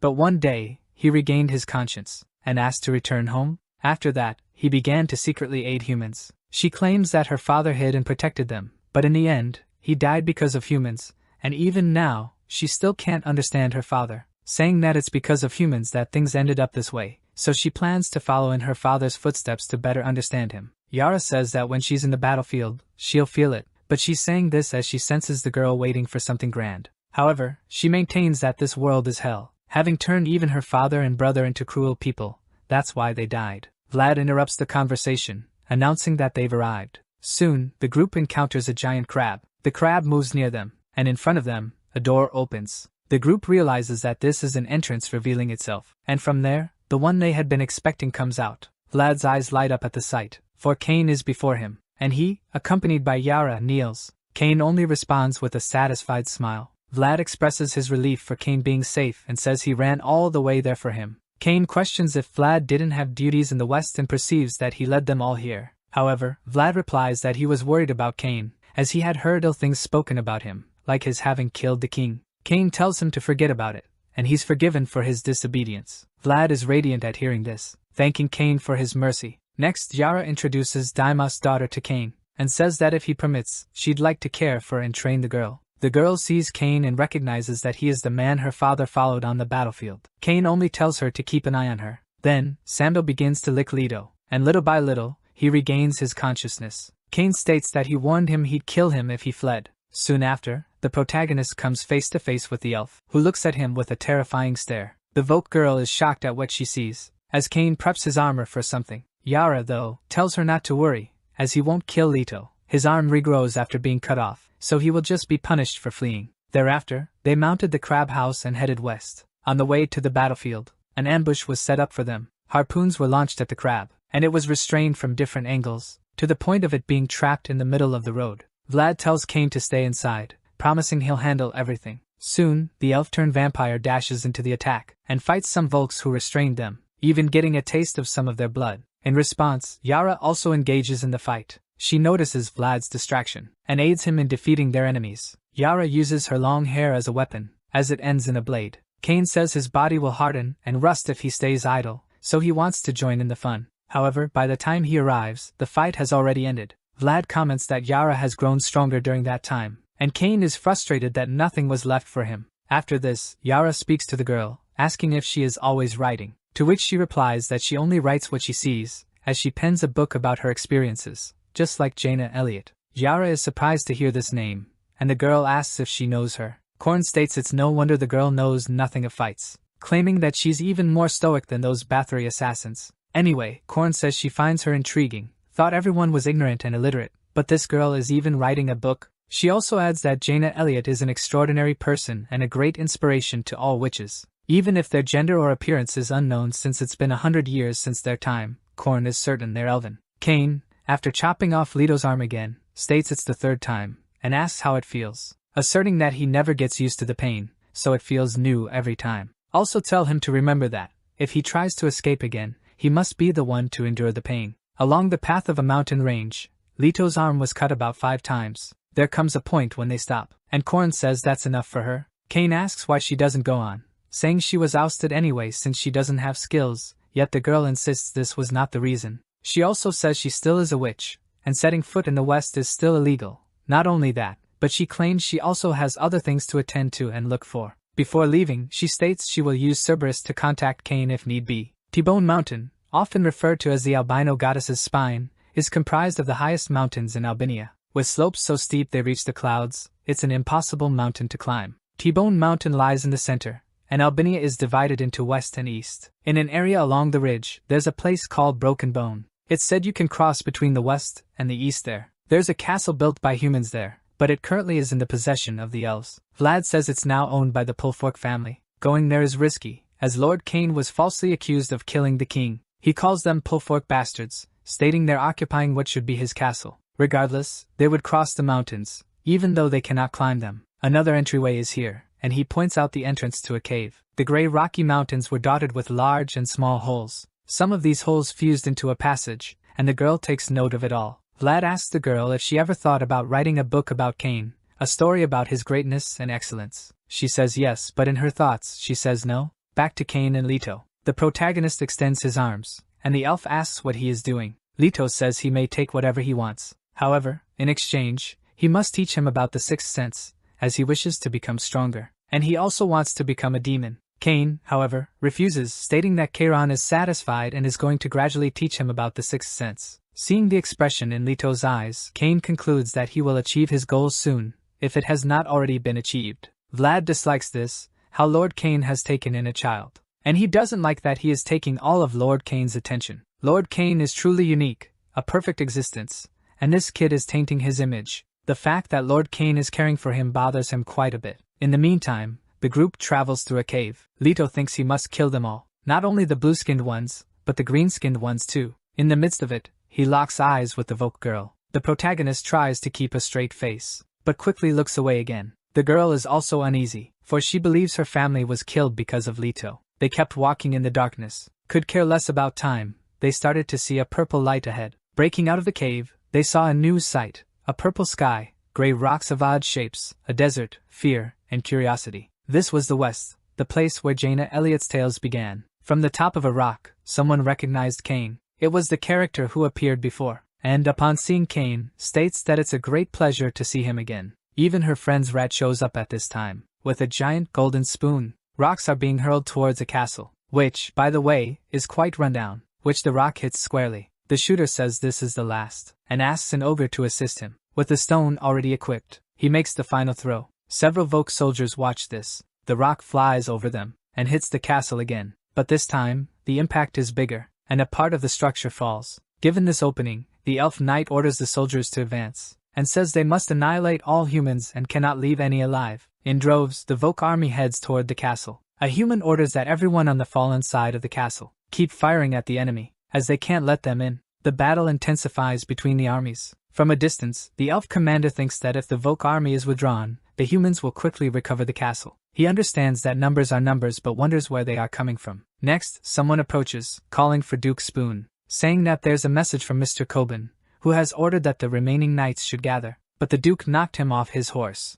The messenger doesn't understand why, and the Duke says that even if it is a battlefield, it is not permitted for a Voke to ride a horse while looking at him in that way, and asks if he believes he became someone just because he's riding a horse. He also says that, if the message isn't important, he'll cut off his head with his spoon. The messenger apologizes, but says Mr. Coben has warned that the king is dead and Cain is responsible for the murder. Somewhere else in the West, Cain is sitting at the table, savoring a fine piece of meat. Vlad asks what he thought. He also says, although it is not possible to get good ingredients in this area, it was still prepared by the best chefs. Cain says the meat is tough. With that, Vlad is desperate because Cain didn't like it. Soon he looks at one of the servants, and they keep staring at each other. But the young woman who received them says the meat is very good, and her partner realizes Vlad has not eaten anything yet. The young woman, however, dislikes one thing. Seeing the children, she asks if they know how to fight, claiming they look disheveled. Leto wonders why the stupid green-skinned Voke is staring at him so much, and his expression makes the Voke think that Leto is belittling him. However,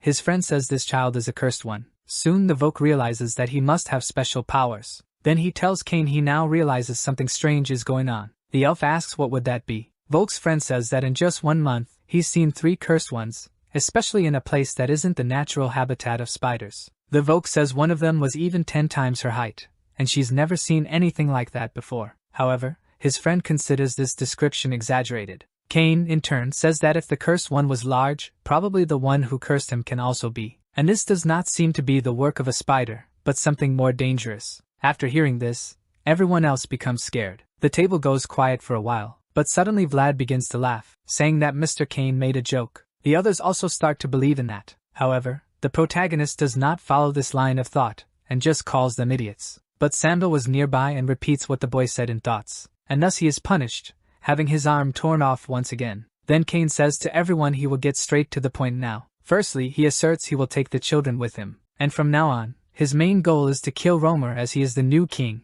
and doing this they will have to wage a war against the whole kingdom. In the royal army, there are more than 10,000 Voke soldiers, and hundreds of elf knights. They might even have to face the Waiter's knights. For now, Cain says he needs to find his red army, believing that most of them will follow him. The Voke then says they should go now, because, with all of them fighting together, the opponents will not stand a chance against them. But Cain disagrees, saying that they need to divide into 2 teams. One of the teams will have Vlad, Drull, Fiona, and Yara. Those who are left will go with him, Leto, Fel, and Cerberus. Vlad dislikes having to divide into 2 teams and even less being separated from Mr. Cain. He immediately asks why it has to be this way. Cain responds that he just doesn't feel it. Vlad doesn't understand. But the elf explains that those in Team 1 are already very strong, and if he joins them, it'll be no fun, as they would defeat the enemies easily. Vlad becomes very frustrated after hearing that. Regardless, 3 days later, in another place far from there, a knight extends a large circular rock, and positions it on the ground.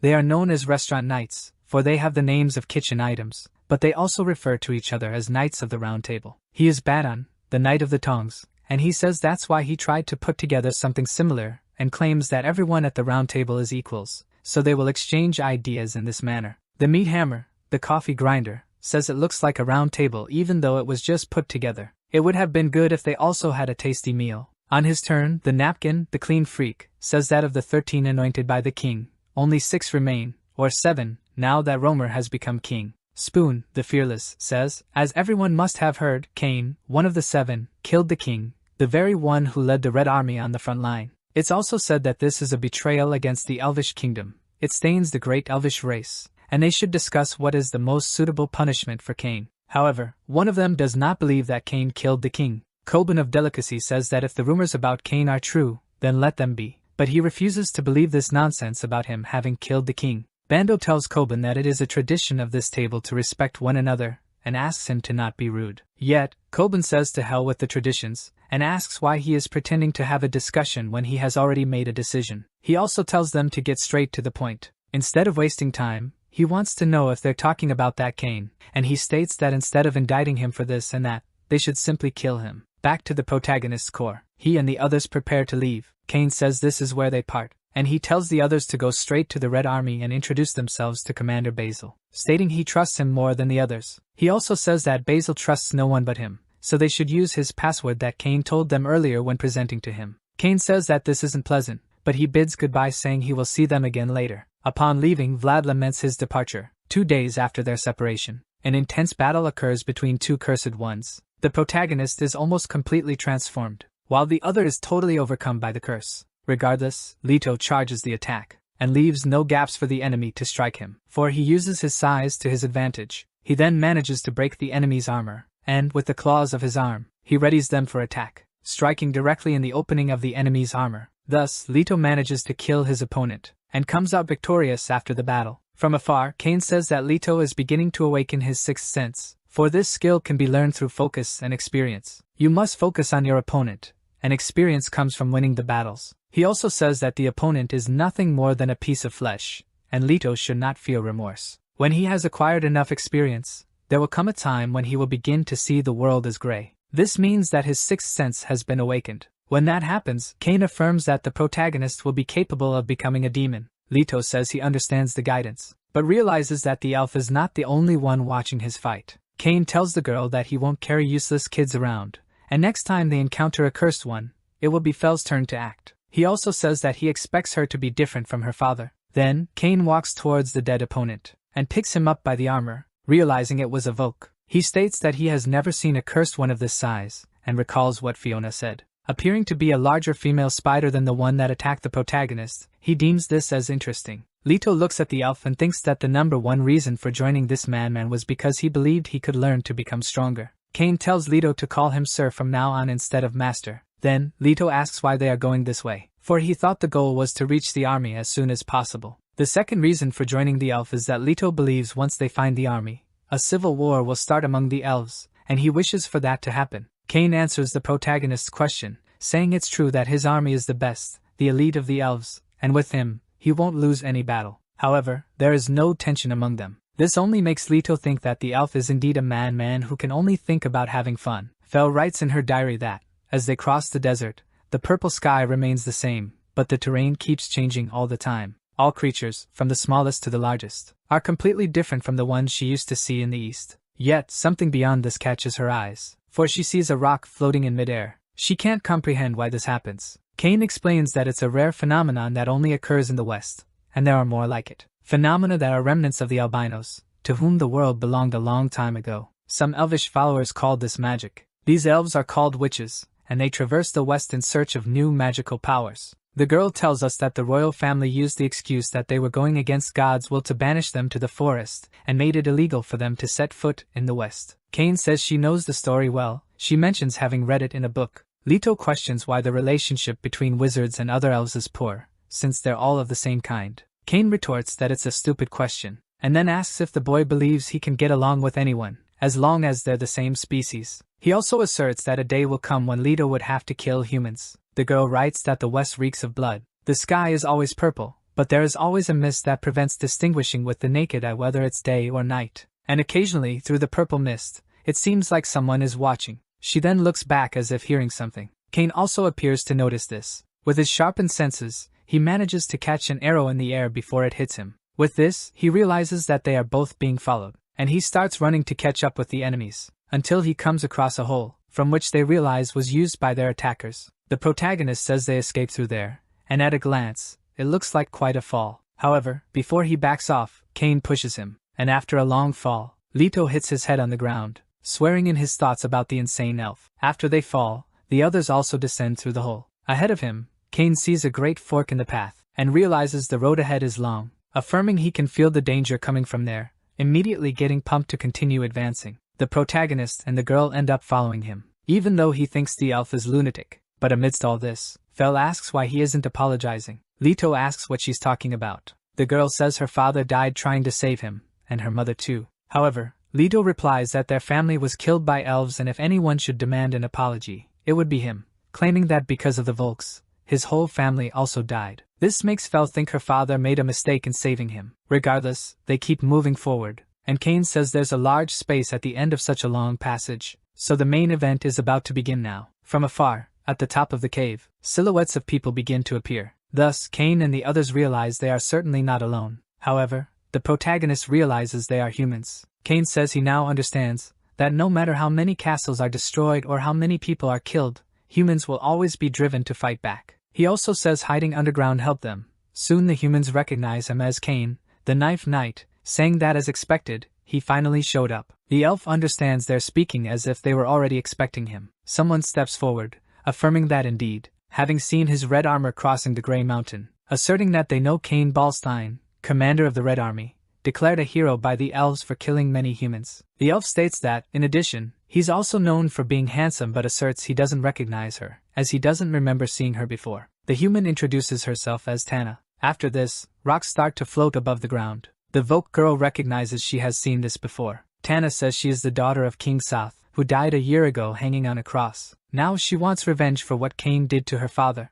Not only do the stones float, but the girl does too. Through her powers, she manages to do this, and is ready for the confrontation. Seeing this leaves the protagonist mighty impressed. Even Cain is intrigued by this strange ability, as he realizes it's something different from the sixth sense. One of the humans says he'll have to delay them while Lady Tana gets ready, and another one of them looks at the protagonist and notices he's also human. Leto still seems confused about all this, but the previous human says he'll attack him, and orders the other to take care of the Volk girl, just as they trained. They agree to proceed accordingly, saying they'll show the enemy their newfound powers. Cain quickly recognizes they're also cursed, and sees that humans can control their powers, making them tough opponents to defeat. They claim they're going to show the enemy the strength of humans. Thus, the four engage in the battle. Cain, however, thinks that the stronger these people are, the happier he'll be to fight them. Seeing the elf laugh like a madman makes Leto worry, because he doesn't know whether to side with the humans or the elf, and he also doubts if he'll succeed, regardless of the decision he makes. But as he stands still and thoughtful, one of the cursed humans grabs Cain, and takes him far from them. Leto immediately realizes he will be the next one, and before he could do anything, he is knocked down by another cursed human. However, on the ground he begins to transform, and the human realizes that the boy is also cursed, and asks where he was bitten. The protagonist, in turn, doesn't want to talk, and with a kick he pushes him away. Now the human knows he is strong, and cannot stand still, so, he goes on the attack again. With a mega strong blow, he knocks the protagonist down again. Leto tries to get up and fight back, but before he can, the human immobilizes him, and says it looks like he was lucky and gained some power after being bitten by a flashing spider. He also asks how can someone who can't even use the sixth sense control this power? Is this something he learned while being with those elves? But what he didn't expect is that the anger provoked in the protagonist would awaken something even greater in him. So he releases Leto and steps back a bit, for he wonders what happened now. Leto responds that he is not on the elf's side,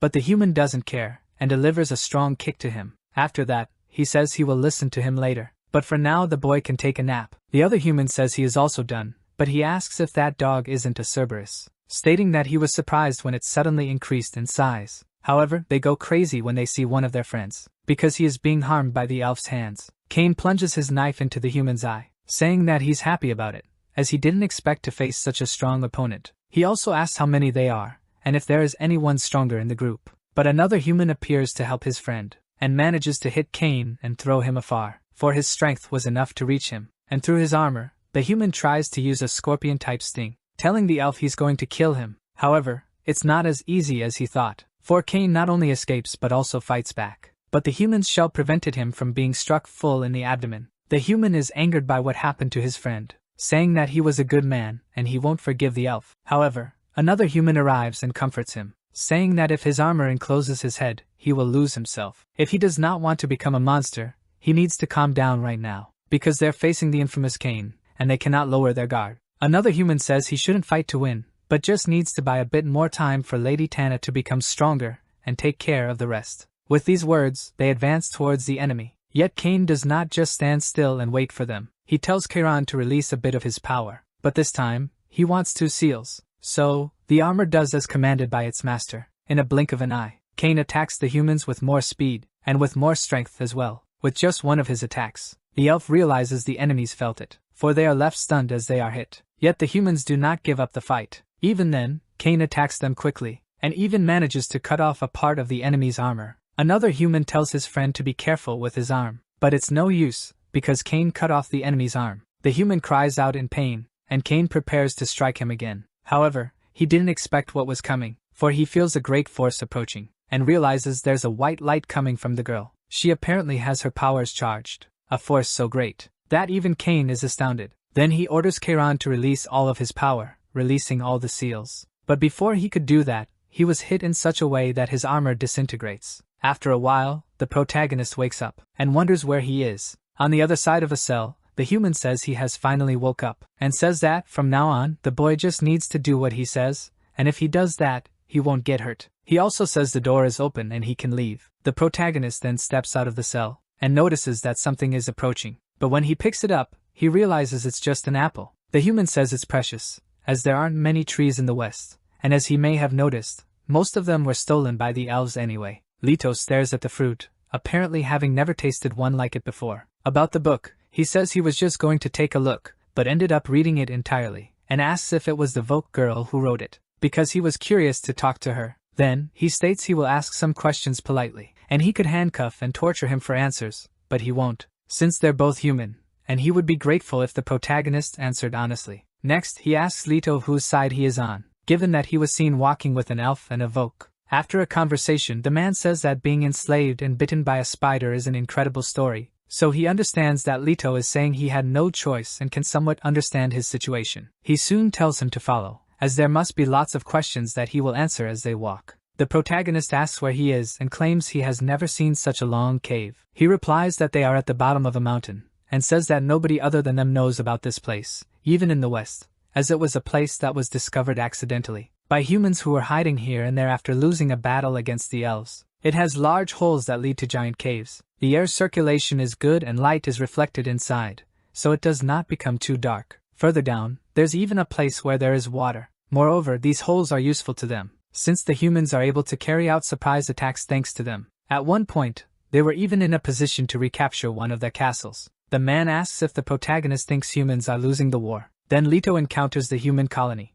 and realizes they are still resisting. The man says there are dozens of places like this in the Mountains of Bones, and they are gathering people who can fight. Through this, they have trained about 1,000 soldiers. Leto realizes that many humans are still alive, and is impressed by them all gathered here. But he knows that, even so, it's not enough. The man says that the fighting abilities of the elf species are far superior to those of humans, and if you also take into account the Volks, 1,000 people are nothing. But he claims that the real power of humanity lies elsewhere. He reveals that, when they discovered this place, there was a colony of spiders there, and that this space was a habitat for cursed spiders. To occupy this place, they had to fight them. Many sacrifices were needed to finally expel the spiders. After that, Picker, the man, asks another if the king is in there, and he replies yes. Picker asserts he's certain that Leto already knows that being bitten by a spider gives him great strength. The physical ability that being bitten by a female spider gives is the white armor, humanity's real power. Next, they enter a chamber, and Leto sees a chained spider. Then he realizes that the humans managed to imprison it, to use it for their own purposes.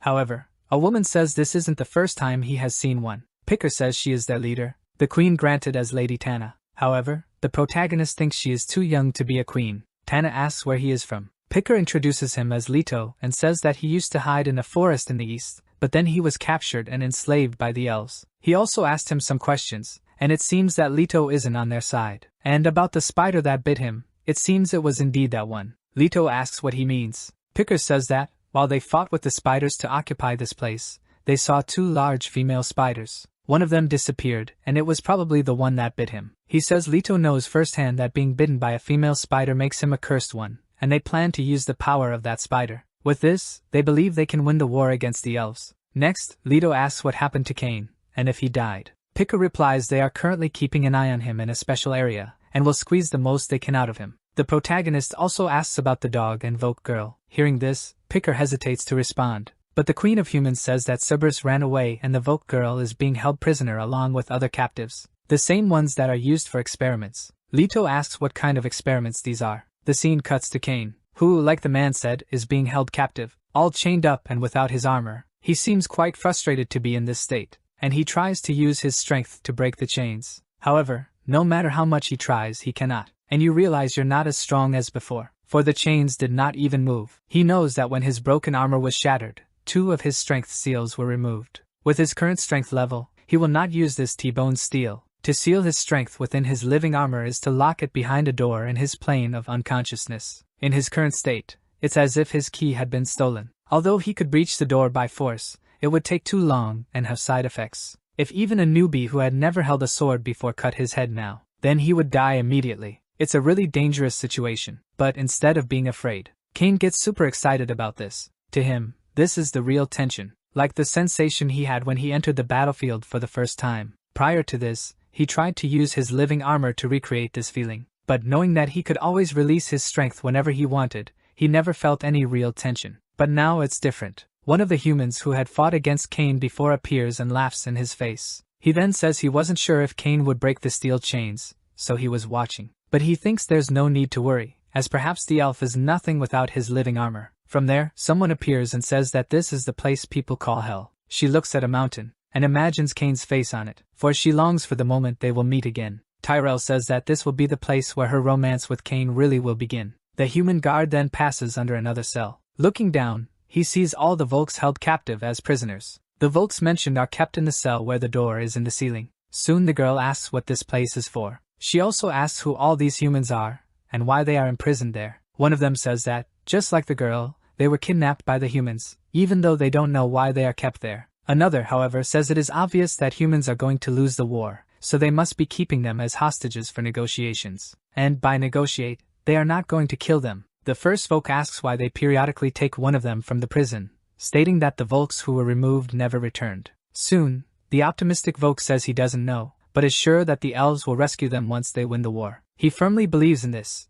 saying that the elves will help us, just as they did in the past when the Volks were enslaved by humans. Fel, for a moment, worries about Leto, but soon after, she wonders why she is worried about him. After that, a human appears at the cell door, and walks in among the Volks. He looks at each one as if he were looking for someone. The human walks past some children, but when he faces Fel, tells her to come with him. The man extends his hand. However, to the girl's surprise, she is not the one he has chosen, because the man took another child who was pleading for help, but no one did anything. However, Fel doesn't just stand still and let this happen, and tries to stop the man from taking the child. The girl asks where he is dragging the child. However, the man dismisses her with a kick, calling her rude. Soon, he takes the Volk child with no resistance. Fel keeps asking where the child has been taken, but no one knows for sure, and they just tell her to keep quiet if she wants to survive. After that, the protagonist hears the Volk child begging for help. However, the man who took her only orders the child to be quiet if she doesn't want to get hit. With blindfolded eyes, the boy cries. The protagonist asks about this boy,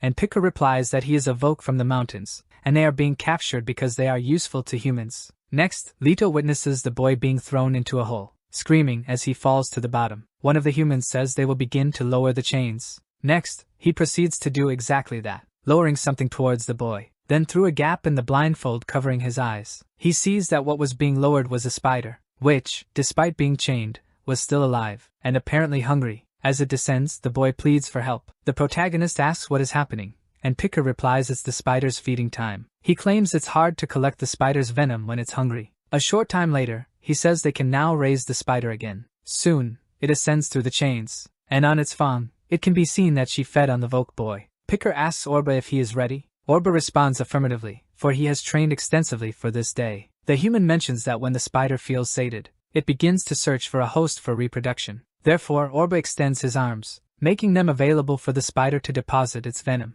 Picker says the spider does this once a week and they gain another soldier. He also mentions that, in the beginning, almost everyone died because they had trouble removing the baby spiders. But after capturing some Volks, dissecting them, and experimenting on them, they can now remove them safely. At the bottom of the hole, Leto sees many dead Voke bodies that were used as test subjects. However, Picker tells the protagonist not to feel sorry for them, asserting that it's their fault for being born as Volks. And next week, he says they will feed the spider the Voke that was with Leto. Back with Kame, he is still in the cell, though battered from the harsh treatment from humans. The human responsible says that the elf's wounds have healed within a day, and asks if he's ready for another round. He also says it's impossible to get used to the pain. It feels new every time. Therefore, if Kame continues to be tortured non-stop, he will eventually beg for mercy. But as he whips the elf, he mentions it's not time to stop, not until he confesses everything they want. For the man beating the elf wishes to savor this moment for a long time. The whip cracks as it hits the elf's back. For, apart from being a torture tool, it is also equipped with spikes, further increasing the induced pain.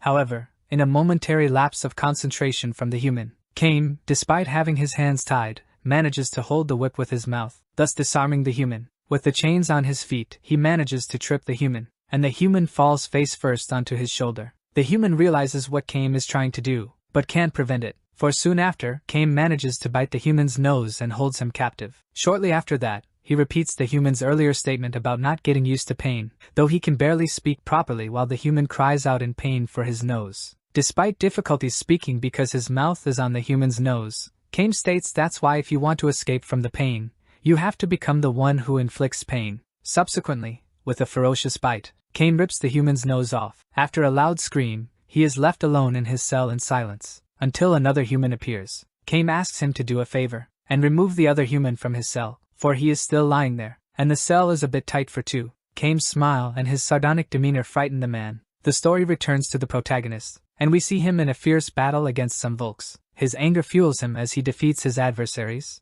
until he sees his brother on the battlefield, with arrows in his chest. So he rushes towards Alvin. The injured boy pleads for help, but Leto realizes his mistake. It's not his brother but a Voke boy, so he is shocked by this scene. Afterwards, he wakes up, realizing it was all a nightmare. Seeing the Voke boy die in such a manner the other day affected him, and it's causing him restless nights. Leto remembers the first Voke he killed, the one who begged not to die because he had a family. He also remembers Fel's father, and his own brother, who claimed he felt the same as the Volks. Contrasting with this, he remembers Picker's statement that it's their fault for being born as Volks. All these memories conflict in the protagonist's mind, to the point where he loses strength for a brief moment. Nonetheless, he exits his room, and encounters a colony of humans outside. But one of the humans suggests he better not go out this time, although acknowledging that the boy likely has many questions, and suggests that he can just stroll around this area, and then come back. Leto asks where the Voke who was captured yesterday is. The man queries the reason for his question, and Leto responds that the Voke stole one of his belongings, and he wishes to recover it now. So the man tells Leto to try going through there,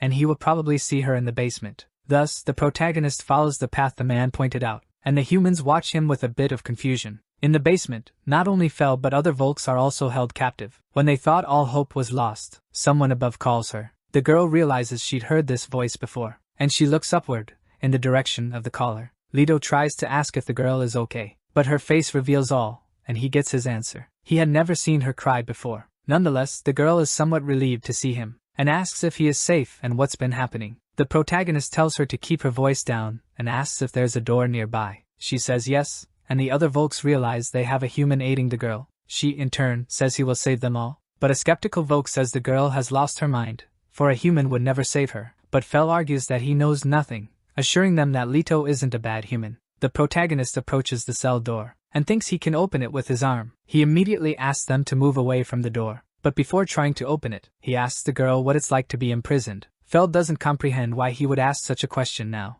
What was it like being close to death, he asks, stating that it's over for all of them now, as it's time for the humans to take their revenge on all the Volks. The girl wonders why Leto is saying such things. She also mentions that for a moment, she had hope in him because of his father. Leto departs, wishing them a good death, and asserts that he'll find the thing she stole, as it must be hidden somewhere nearby. The protagonist thinks that definitely, something or rather someone is hidden. Or better yet, someone is hidden and watching him, therefore he had to maintain appearances. To Leto, it's strange how they believed in him, a stranger from the start, and let him go to a place where so many Volks are held captive alone. The protagonist is certain they don't trust him and are watching him all the time. Hence, it's better for him to win the trust of these people and then seek a way to escape. Leto was right about being watched, as through an opening, Picker was carefully observing him. Obviously, he knows that cave much better than the protagonist. After this, Leto leaves and goes to another area, until he runs into Picker, who asks how he slept. He also comments on the place being quite cold,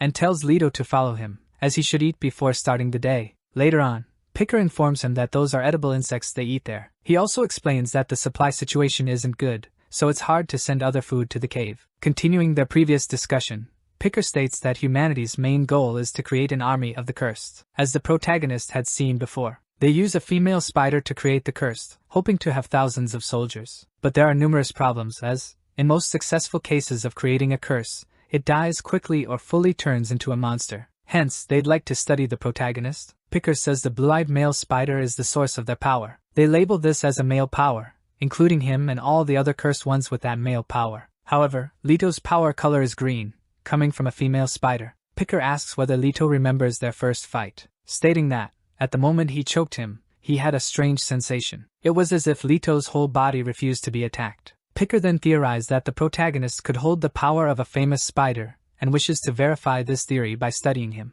under the pretext that it would surely contribute to the making of a more perfect soldier. Picker asks whether the protagonist could help him, to assist humanity in winning the war. Somewhat awkwardly, Leto agrees. This response pleases Picker, for he adheres to the thought that both greens and blues must die, and have all their eyes torn out. Tyrell reappears. She hums a tune about Kame as she walks, and wonders what their reunion will be like. But upon reflection, she ponders over how she will find Kame in all of the West. She then goes to the Lord of the Broken Bone Fortress, Butterfork. But he knows nothing about Kame, asserting that he has not been through his fortress, nor could he go there, because this place is his property, the Butterforks. Surely Kame knows that showing up after betraying the Elfin Kingdom will lead to his death. In any case, that blonde is irritating. He isn't even a pure-blood elf. He also says that he heard the news about Count Pillar, who was killed by Cain at a ball, and he is impressed that his sister has gone west to avenge their family, a thing worthy of such a noble elf. Thus, he says he will give permission for her to cross the west. Tyrell knows that Cain has gone to the west, but he has no idea where to look,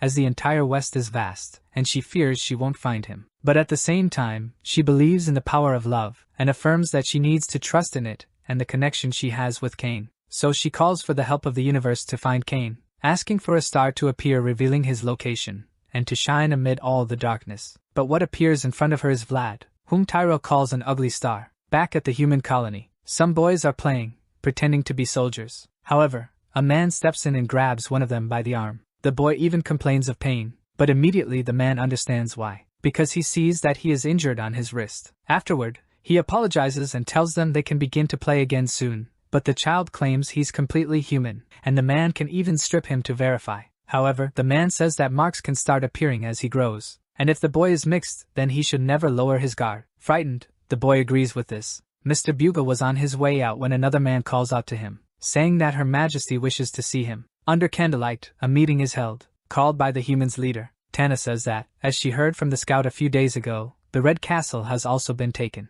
Because of its vast agricultural lands, it has become the army's main supplier. They used to call it the Sky Stronghold and asks if it's been taken by the Red Army. Bugle answers that no, apparently it was a regular army, with a majority of Volks. Then Tana realizes that the Red Army didn't show up this time, either, and asks why the army that continuously takes their castles is so quiet. Picker replies that it may be because of Cain. Another human claims that it can't be because of one guy, as there are other knights from the Resistance who could assume the leadership of the Red Army. Tana says that due to the war, many generals were created, many heroes, and strong people have died. Despite this, humans were able to push the elves back with their superior military force. It seemed that the humans would win, until a warrior among the elves began to attract attention. His name was Cain Balstein. One by one, strong humans fell. The elfin military, which used to be divided into various groups, combined and massacred the human army. In 30 years, after Cain led the Red Army, the whole kingdom of humans was pushed to the west corner. Then one of them asks if that's why the Red Army is not moving,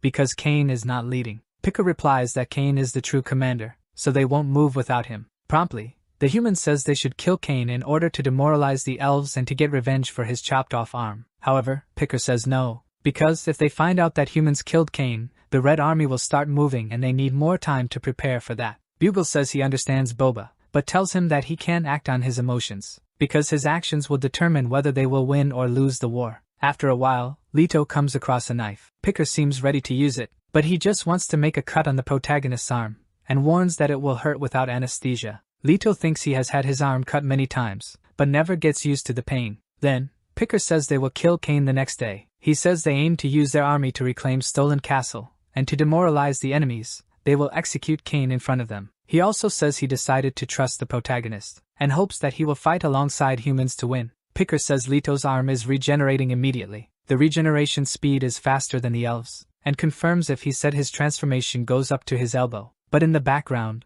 Leto can see remnants of the elf's armor. Anyway, Picker says he's done and wants to end the day since he's very busy preparing for the expedition. Then Leto goes back to his quarters, but he's approached on his way. The children ask if he's a cursed one too, and how many Volks and elves he has already killed. One of the boys claims that one day he will be the best of the cursed ones, as it is his dream to kill as many blues and greens as possible. Leto tries to understand what is going on in the boy's mind, and he asks if the boy wants to become a monster. He leaves soon after, leaving the children disappointed. After that, the protagonist wanders aimlessly among the human colony. He walks among them, slightly downcast, until he finds a staircase. Then he decides to go down, and even manages to get passage to the underground. Calmly, he descends the stairs into the darkness, until he meets Cain. The elf comes face to face with the boy, and Leto asks if he plans to escape. Leto tells Cain to start talking, and if the boy can make him laugh, he might even save him. Cain remains silent for a while. The protagonist stares at him, demanding an answer. Then the elf says that, a long time ago, there was an elf who was raised among humans. Although there were already enslaved green-skinned Volks, humans had never seen blue skin before, and so they watched the child, calling him part of a rare species. Seeing how quickly the boy healed, they began to scar him for fun. The boy endured, hoping that one day he would become accustomed to the pain. When he turned 15, to escape the cold of the north, humans traveled to the continent of the albinos. There, humans saw the blue-skinned elf for the first time. First it was out of caution, then came the hatred. And after that, in the war, the boy ran away from the humans. For the elves, the boy joined the army, as a soldier, fought against humans, although he nearly died several times. The boy, who spent a lot of time with humans and therefore knew their habits well, also knew their weaknesses well and became a major influence in the war. He, who became a man on the battlefield, was determined in this hell full of monsters. Soon he would become the king of hell. Leto listened attentively to Cain's story, and as soon as he finished, the elf smiled. The protagonist asks if this demon was able to become a king, what would happen to humans and Volks.